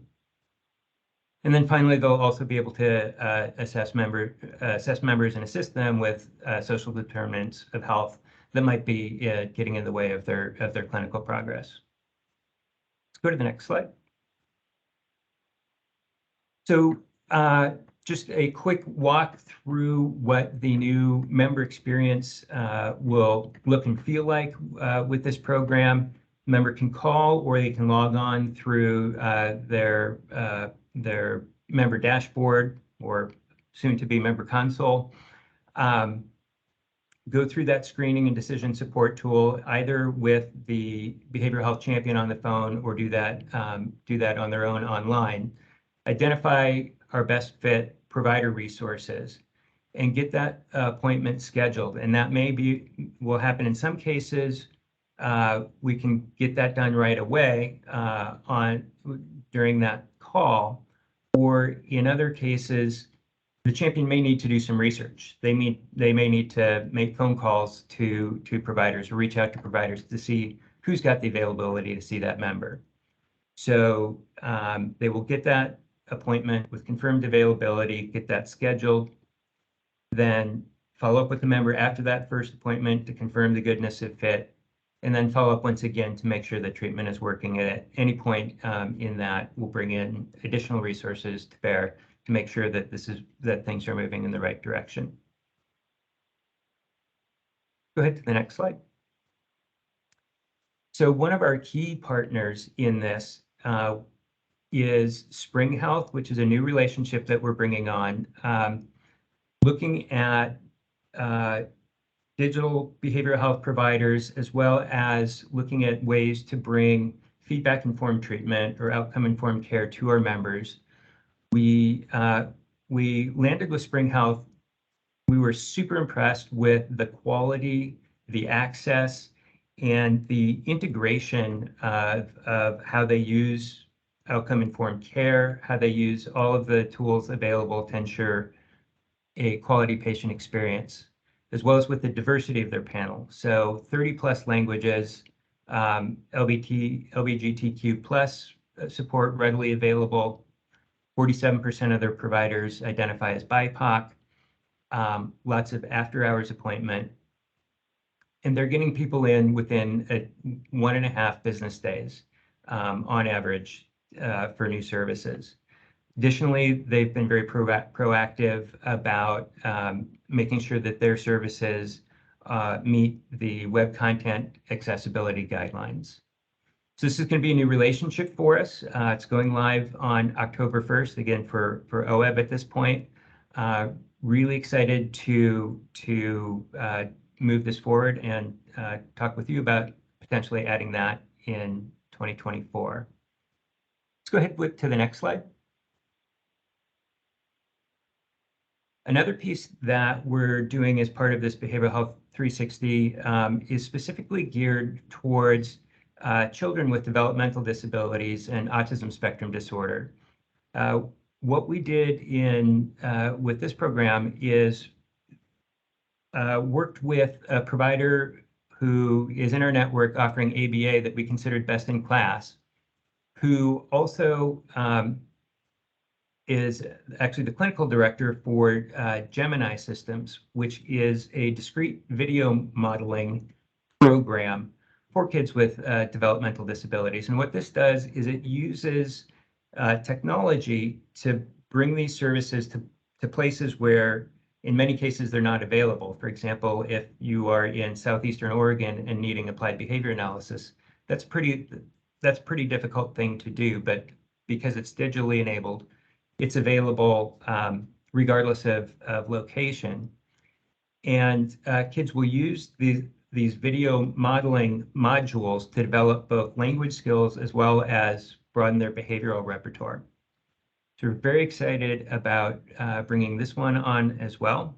And also built into our contract with them, they're also assessing or have assessed in our work, have a roadmap towards improving the web content accessibility guidelines compliance. So those are just a few of the pieces of this Behavioral Health 360 model that we're excited to talk with you about, and look forward to continuing that conversation. And at this point, just so that I'm clear, the Spring Health is not coming online for PEBB. It's just something that was coming online for OEP. Correct. Okay. All right. So I just think one of the things that's going to be really important for us to see is when you get those numbers, the data on how quickly people are able to access the mental health care that they need, and also just the follow up on the providers and the diversity, getting those numbers as a baseline so that we can see who we're not reaching and how we're making improvement over time too. I just want to see if folks have questions. Double check the chat. It looks like there's a question from Christy Ewing in the chat. Would you be willing to share as a follow-up MODA's outcome-informed care definition parameters measured? Definitely. So this is something that I'm passionate about. So the literature is very clear that when a provider systematically uses a validated outcomes measurement in the course of treatment, you have more rapid clinical improvement and you have fewer treatment failures. So definition of outcome-informed care really is just that there is regular use of some sort of valid clinical tool in measuring the patient's progress in treatment. A couple of pieces related to this, there's standardized tools like the PHQ-9 and the GAD-7, and those work well for that. But then there are also tools that are really specific for kind of more tailored for clinical utilization. One example would be ACORN, the ACORN project. Another would be PCOMS, I think it's Patient-Centered Outcome Measure System, where they actually measure two dimensions. One is clinical progress, and then another dimension that it measures is the therapeutic alliance. And so if you're regularly asking patients about, in a formalized way, and it used to be done on paper, but now it's done through apps, online questionnaires. But if you're regularly assessing both the patient's clinical progress in terms of their functioning and their symptoms, but also assessing the quality of that therapeutic interaction, you can catch things earlier. You can catch things that patients aren't necessarily just going to volunteer, or may not even volunteer if you just ask them verbally. But having that mechanism built into the treatment allows you to identify issues and correct for them in the course of treatment.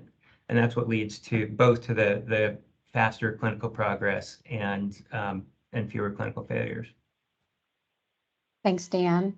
So just want to thank you and Karis and Melissa for your presentations today. And I believe we don't have any other questions from our board members, so we should move to Providence's presentation. Thank you.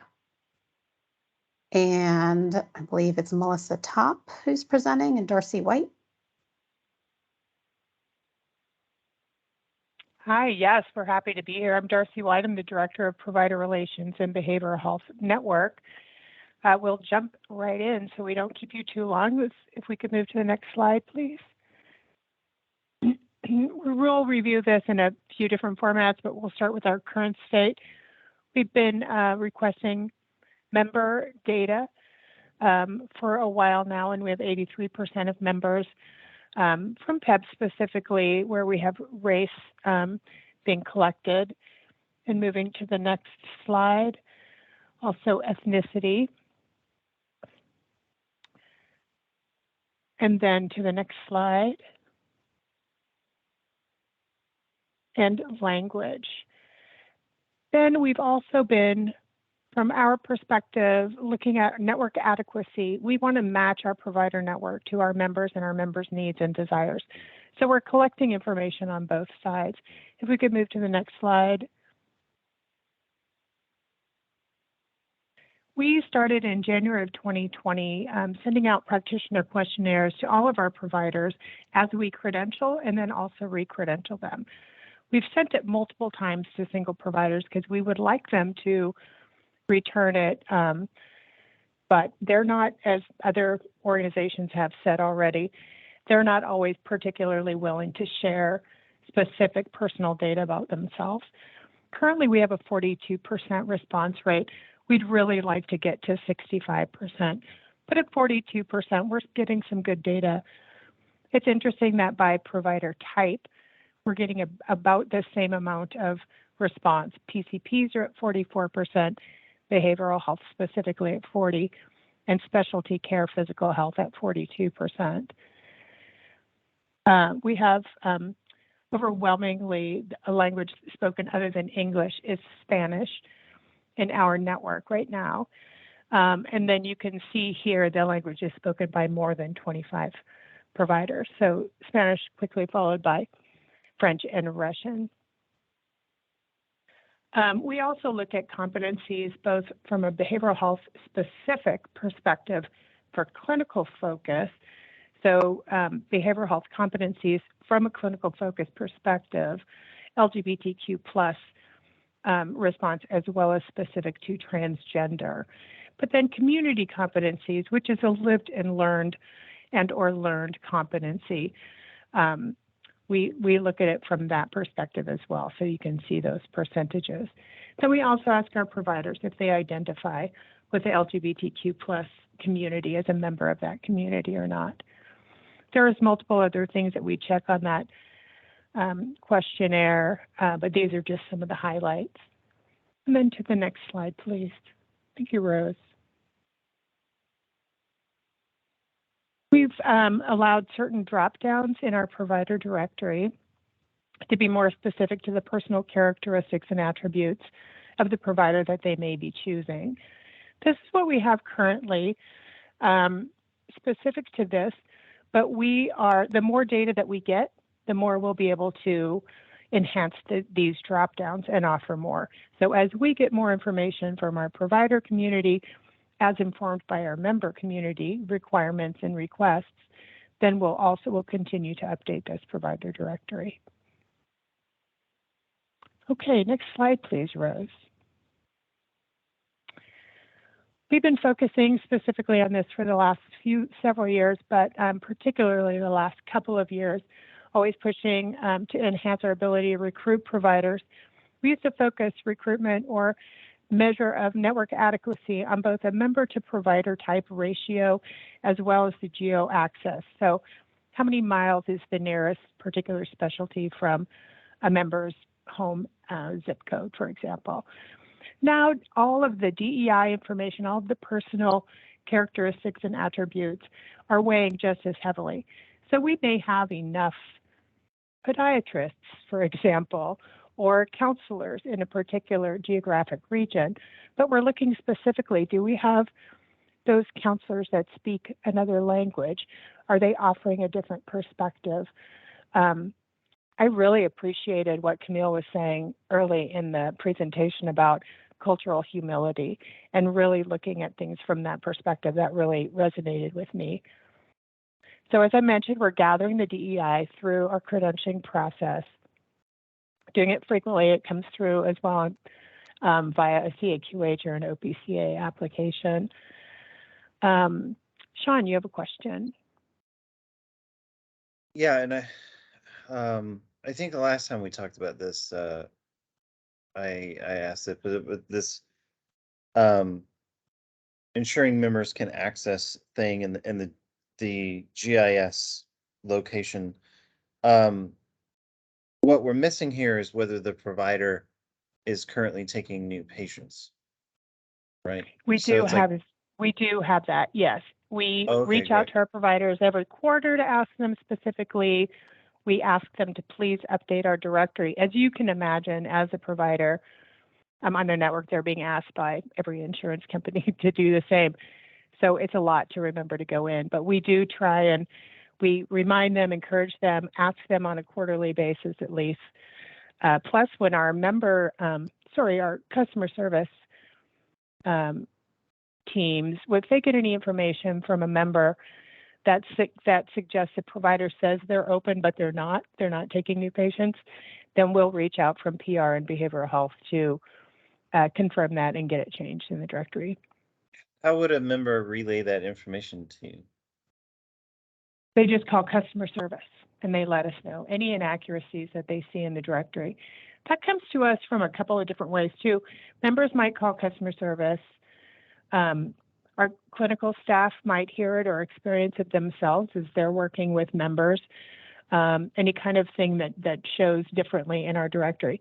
And in fact, Mel will be speaking in just a bit, and her team has a direct link right to me actually to make sure that I know if there's anything that's inaccurate in the directory, or if they're having trouble finding a specialty of some type. That help? Okay. That helps. Do you know what percentage of providers respond to that quarterly "Are you taking new patients?" question? They all respond to it. I will just say that is such a fluid thing, right? Today you may be open to new patients. Tomorrow, maybe not. And it's not from a cherry picking perspective. It's really from a, oh gosh, I just got an influx of this many patients. Okay. Yeah. Thanks. So as I mentioned a little bit, clinical staff, they do work to gather member data during their clinical assessment and get that to us to help inform network adequacy numbers. Really looking at language of choice, pronouns, accommodations, cultural, religious beliefs. And so they work with that specifically in coordination of care. I think we're ready for the next slide, Rose. Thank you. And I'll turn that over to Mel Top. All right, thanks for having me today. So I'm Mel Top. I'm the Executive Director of our Care Management Programs. So to jump off from what Darcy was mentioning on member access to a provider and then the information in the provider directory accuracy, I would say, Sean, just to respond, my team on the care management side have kind of self-assigned ourselves to let Darcy know when anything in the provider directory is not accurate, from phone number to open to lines of business they're taking or our patients in general.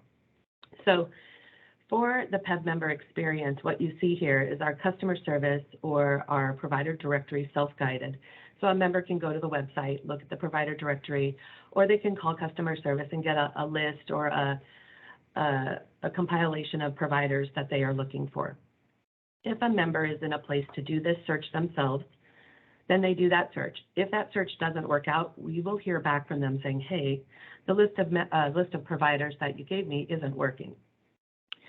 At that point, or even on first contact, if it's assessed that the member cannot do this search, they are not capable due to maybe the level of crisis they're feeling, the trauma or level of needs that they're having, the customer service navigator team will start that search with them.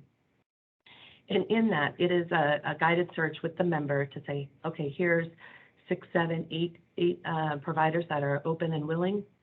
Would you like us to help you get that schedule appointment, or would you like to make that next call? So taking them all the way to the gate and saying, okay, are you good to go?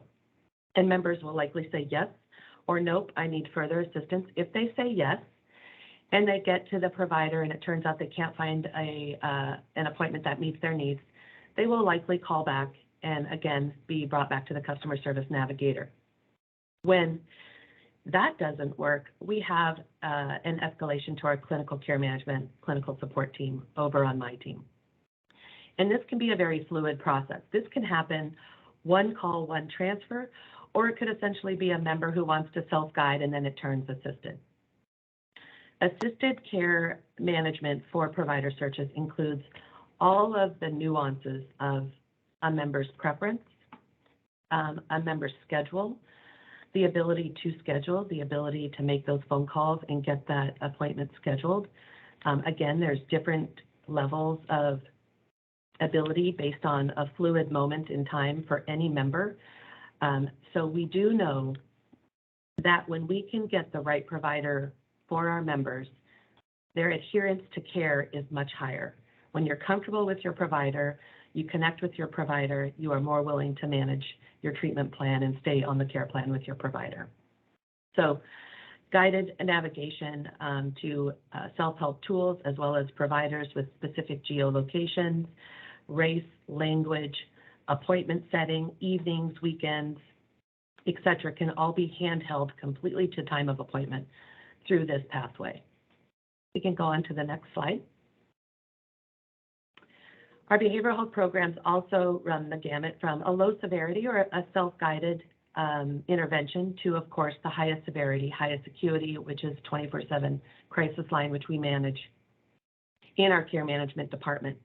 And that's, I'm going to start over there on that left-hand side. We manage that in our care management department through our behavioral health team to ensure that we have the connection with behavioral health care management services, including the all-important follow-up. If we have an intervention during that crisis call to go to the emergency department or to get a hold of your current provider or make an appointment for emergent intervention tomorrow, we're able to have that front and center with our team that very next day to do that follow-up. But from the left-hand side, moving right, you can see that the low severity or just low acuity or low needs or someone who's able to self-navigate, they have mental health education tools that we can provide. They're also provided on our My Providence or their websites. Relax and recharge with our massage, therapy, yoga, meditation. Some of the offerings we have through Life Balance and Choose Healthy. We, of course, have our health coaching program, which is very connected to care management. Our care management health coaching teams use the same platform, so we're able to read one another's notes and consult as needed, or quite frankly, pass a case over, either higher acuity to our care management team and our behavioral health clinicians, or lower acuity to more of that health coaching assisted care management. Learn to Live is a digital program that we can direct patients to that they can use at their own time during their own schedule to overcome stress, anxiety, depression. Again, another web-based tool for behavioral health services. We also have our behavioral health concierge. This is a virtual and confidential same-day or next-day appointment. I'm going to talk quite a bit more about this on the next slide. So I'll move over to the broader behavioral health network, which is the network that Darcy represents here in this meeting, where you can find a provider that you can trust, one that meets your needs, to the point of if a provider is not available in our network, we do have processes in place to ensure that we can get our members to a provider using single case agreements out of network exceptions. We can go on to the next slide. Please let me know if there's questions. I don't have the chat up. So the behavioral health concierge, this is a virtual appointment with a behavioral health provider for our members. It has very high satisfaction. It does have an access site for our members that they may not have sought professional behavioral health services otherwise. Visits are covered in full for our PEBB members. It's quick and convenient. It's from your home. It's virtual. And access to this provider network is not utilized as much as we would like. We have capacity here. So we have been doing marketing directly with our PEBB members, as well as our customer service and care management teams are well versed in our concierge offerings and directing members to that support and that provider whenever possible. We can go on to the next slide, which talks a bit more about behavioral health concierge. So in the last 12 months, total book of business, you can see here that 38% of our members were not able to get an appointment within 7 days, but 62% had an appointment with a behavioral health licensed provider in 7 days or less. Those 8+ days are a variety of reasons. Some of them is appointment scheduling that is conducive to the member's schedule. Some of it was provider availability at a point in time during our offering. But you can see that we do have a unique number of patients with more visits. Of course, patients are having multiple visits with the provider during this time. We can go on to the next slide, please. So here's PEBB specific stats. So unique patients, so 278 patients served with a total visit of just over 1,800, almost 1,900. So again, we have capacity for more PEBB members to use this provider network with our concierge. PEBB members did average between January and August 10.5 visits with their licensed behavioral health provider during this time. And then you can see by month the volumes that were used. So most recently, August of 2022, we had 52 patients with 94 visits. So again, an area where we do have capacity. We can go on to the next slide. This is outlining the request to initial appointment. So 2022 year to date, 75% of members have an initial visit within, oh my goodness, I'm so sorry, there was a fly in my office, with a provider within 7 days of the request. So here, when we look at 2022 stats, 75% of our members are getting in 7 days or less, with only 25 at the 8-day mark. And then you can see in the graph on the left here, the actual number of days to visit. So 13 same-day appointments. So that's amazing. That's remarkable. 1 day later, 66 visits. Again, then you can see the 8+ days, which we've just aggregated at 80 patients. So from day 0 to day 7, we do have the majority of our patients being served. We can go on to the next slide. All right, this is future state, and I pass this back over to Darcy. Thanks, Mel. We have currently, for both physical and behavioral health, we have psychologists that are embedded in all of the Providence Medical Group medical homes and primary care teams. This is true also for other medical homes that are in our network. More and more, we're seeing this as a norm in our medical homes. Continuing to expand our criteria for network adequacy, as I mentioned earlier, and actively improving our functionality for our providers as they share more information to ensure our provider directory displays the most accurate information. This, again, I feel like goes hand in hand with the information we collect from our members as well as our providers, so that we're really matching provider needs and not just guessing at what they may want.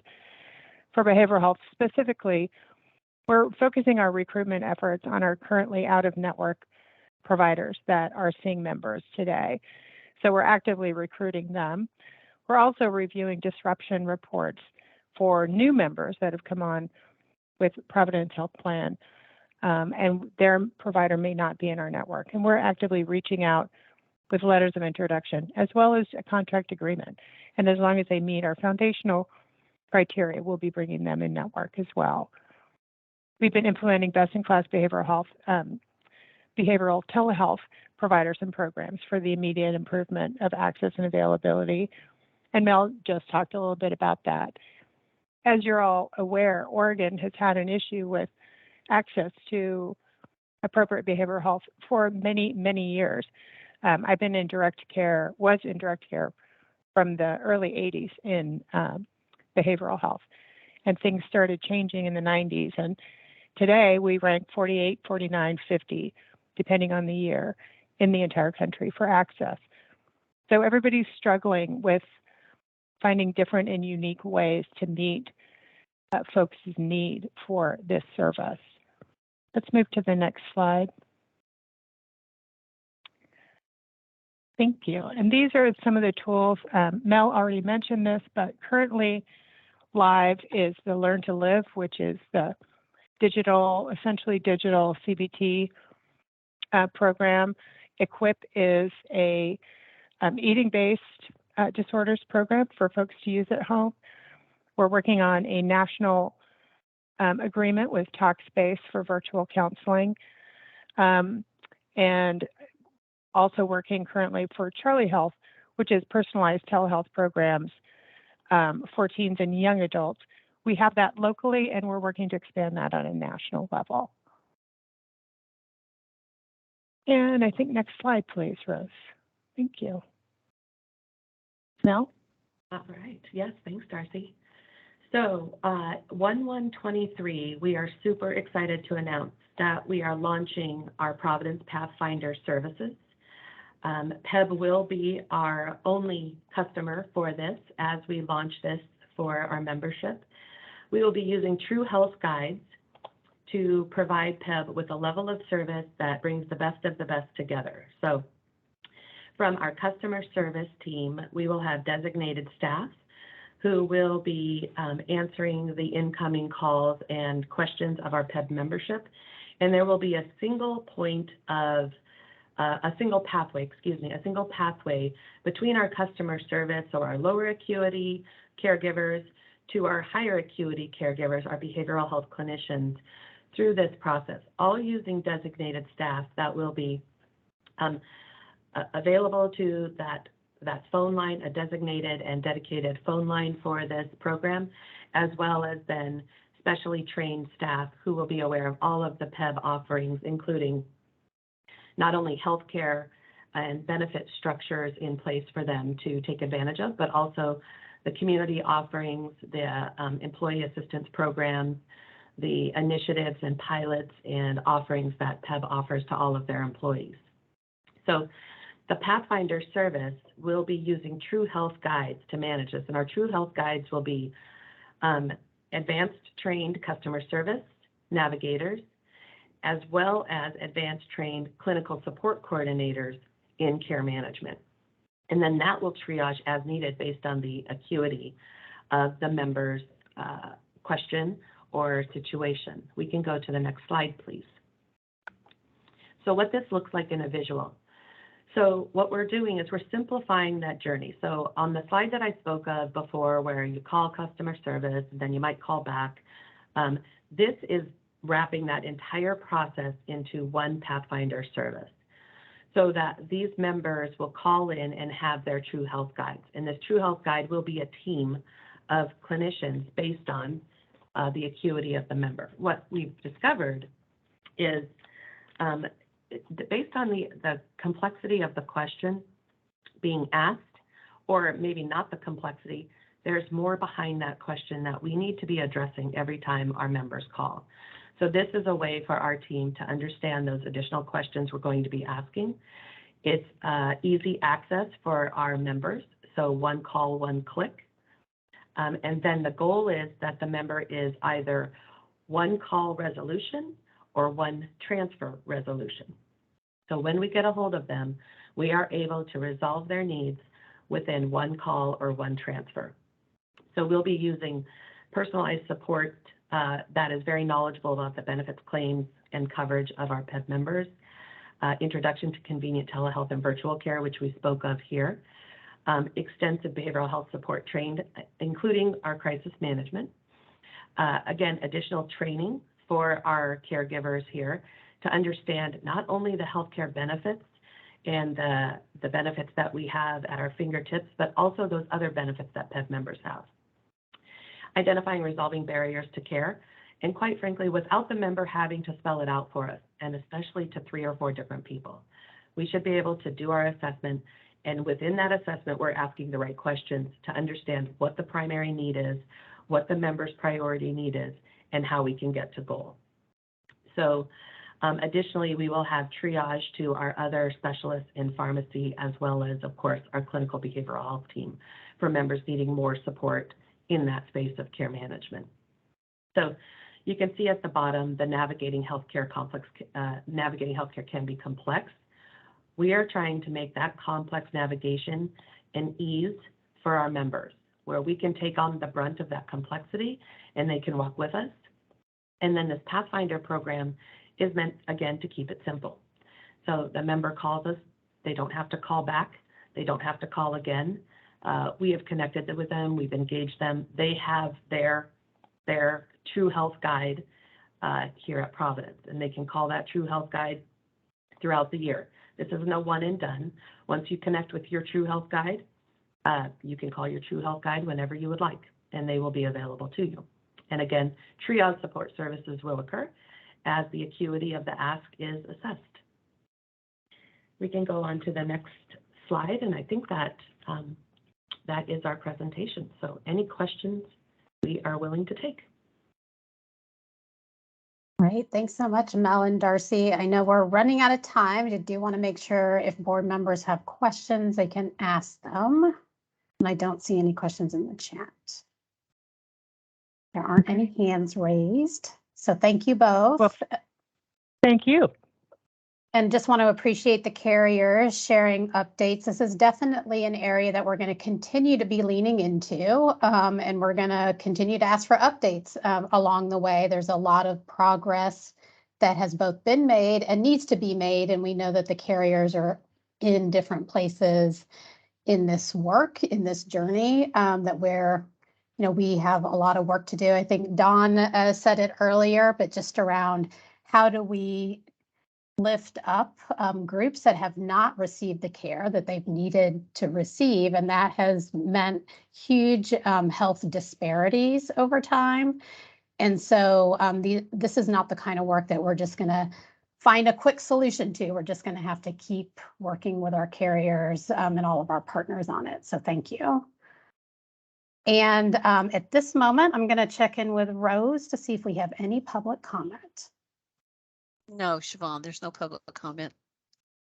All right, so any last questions from board members before we adjourn?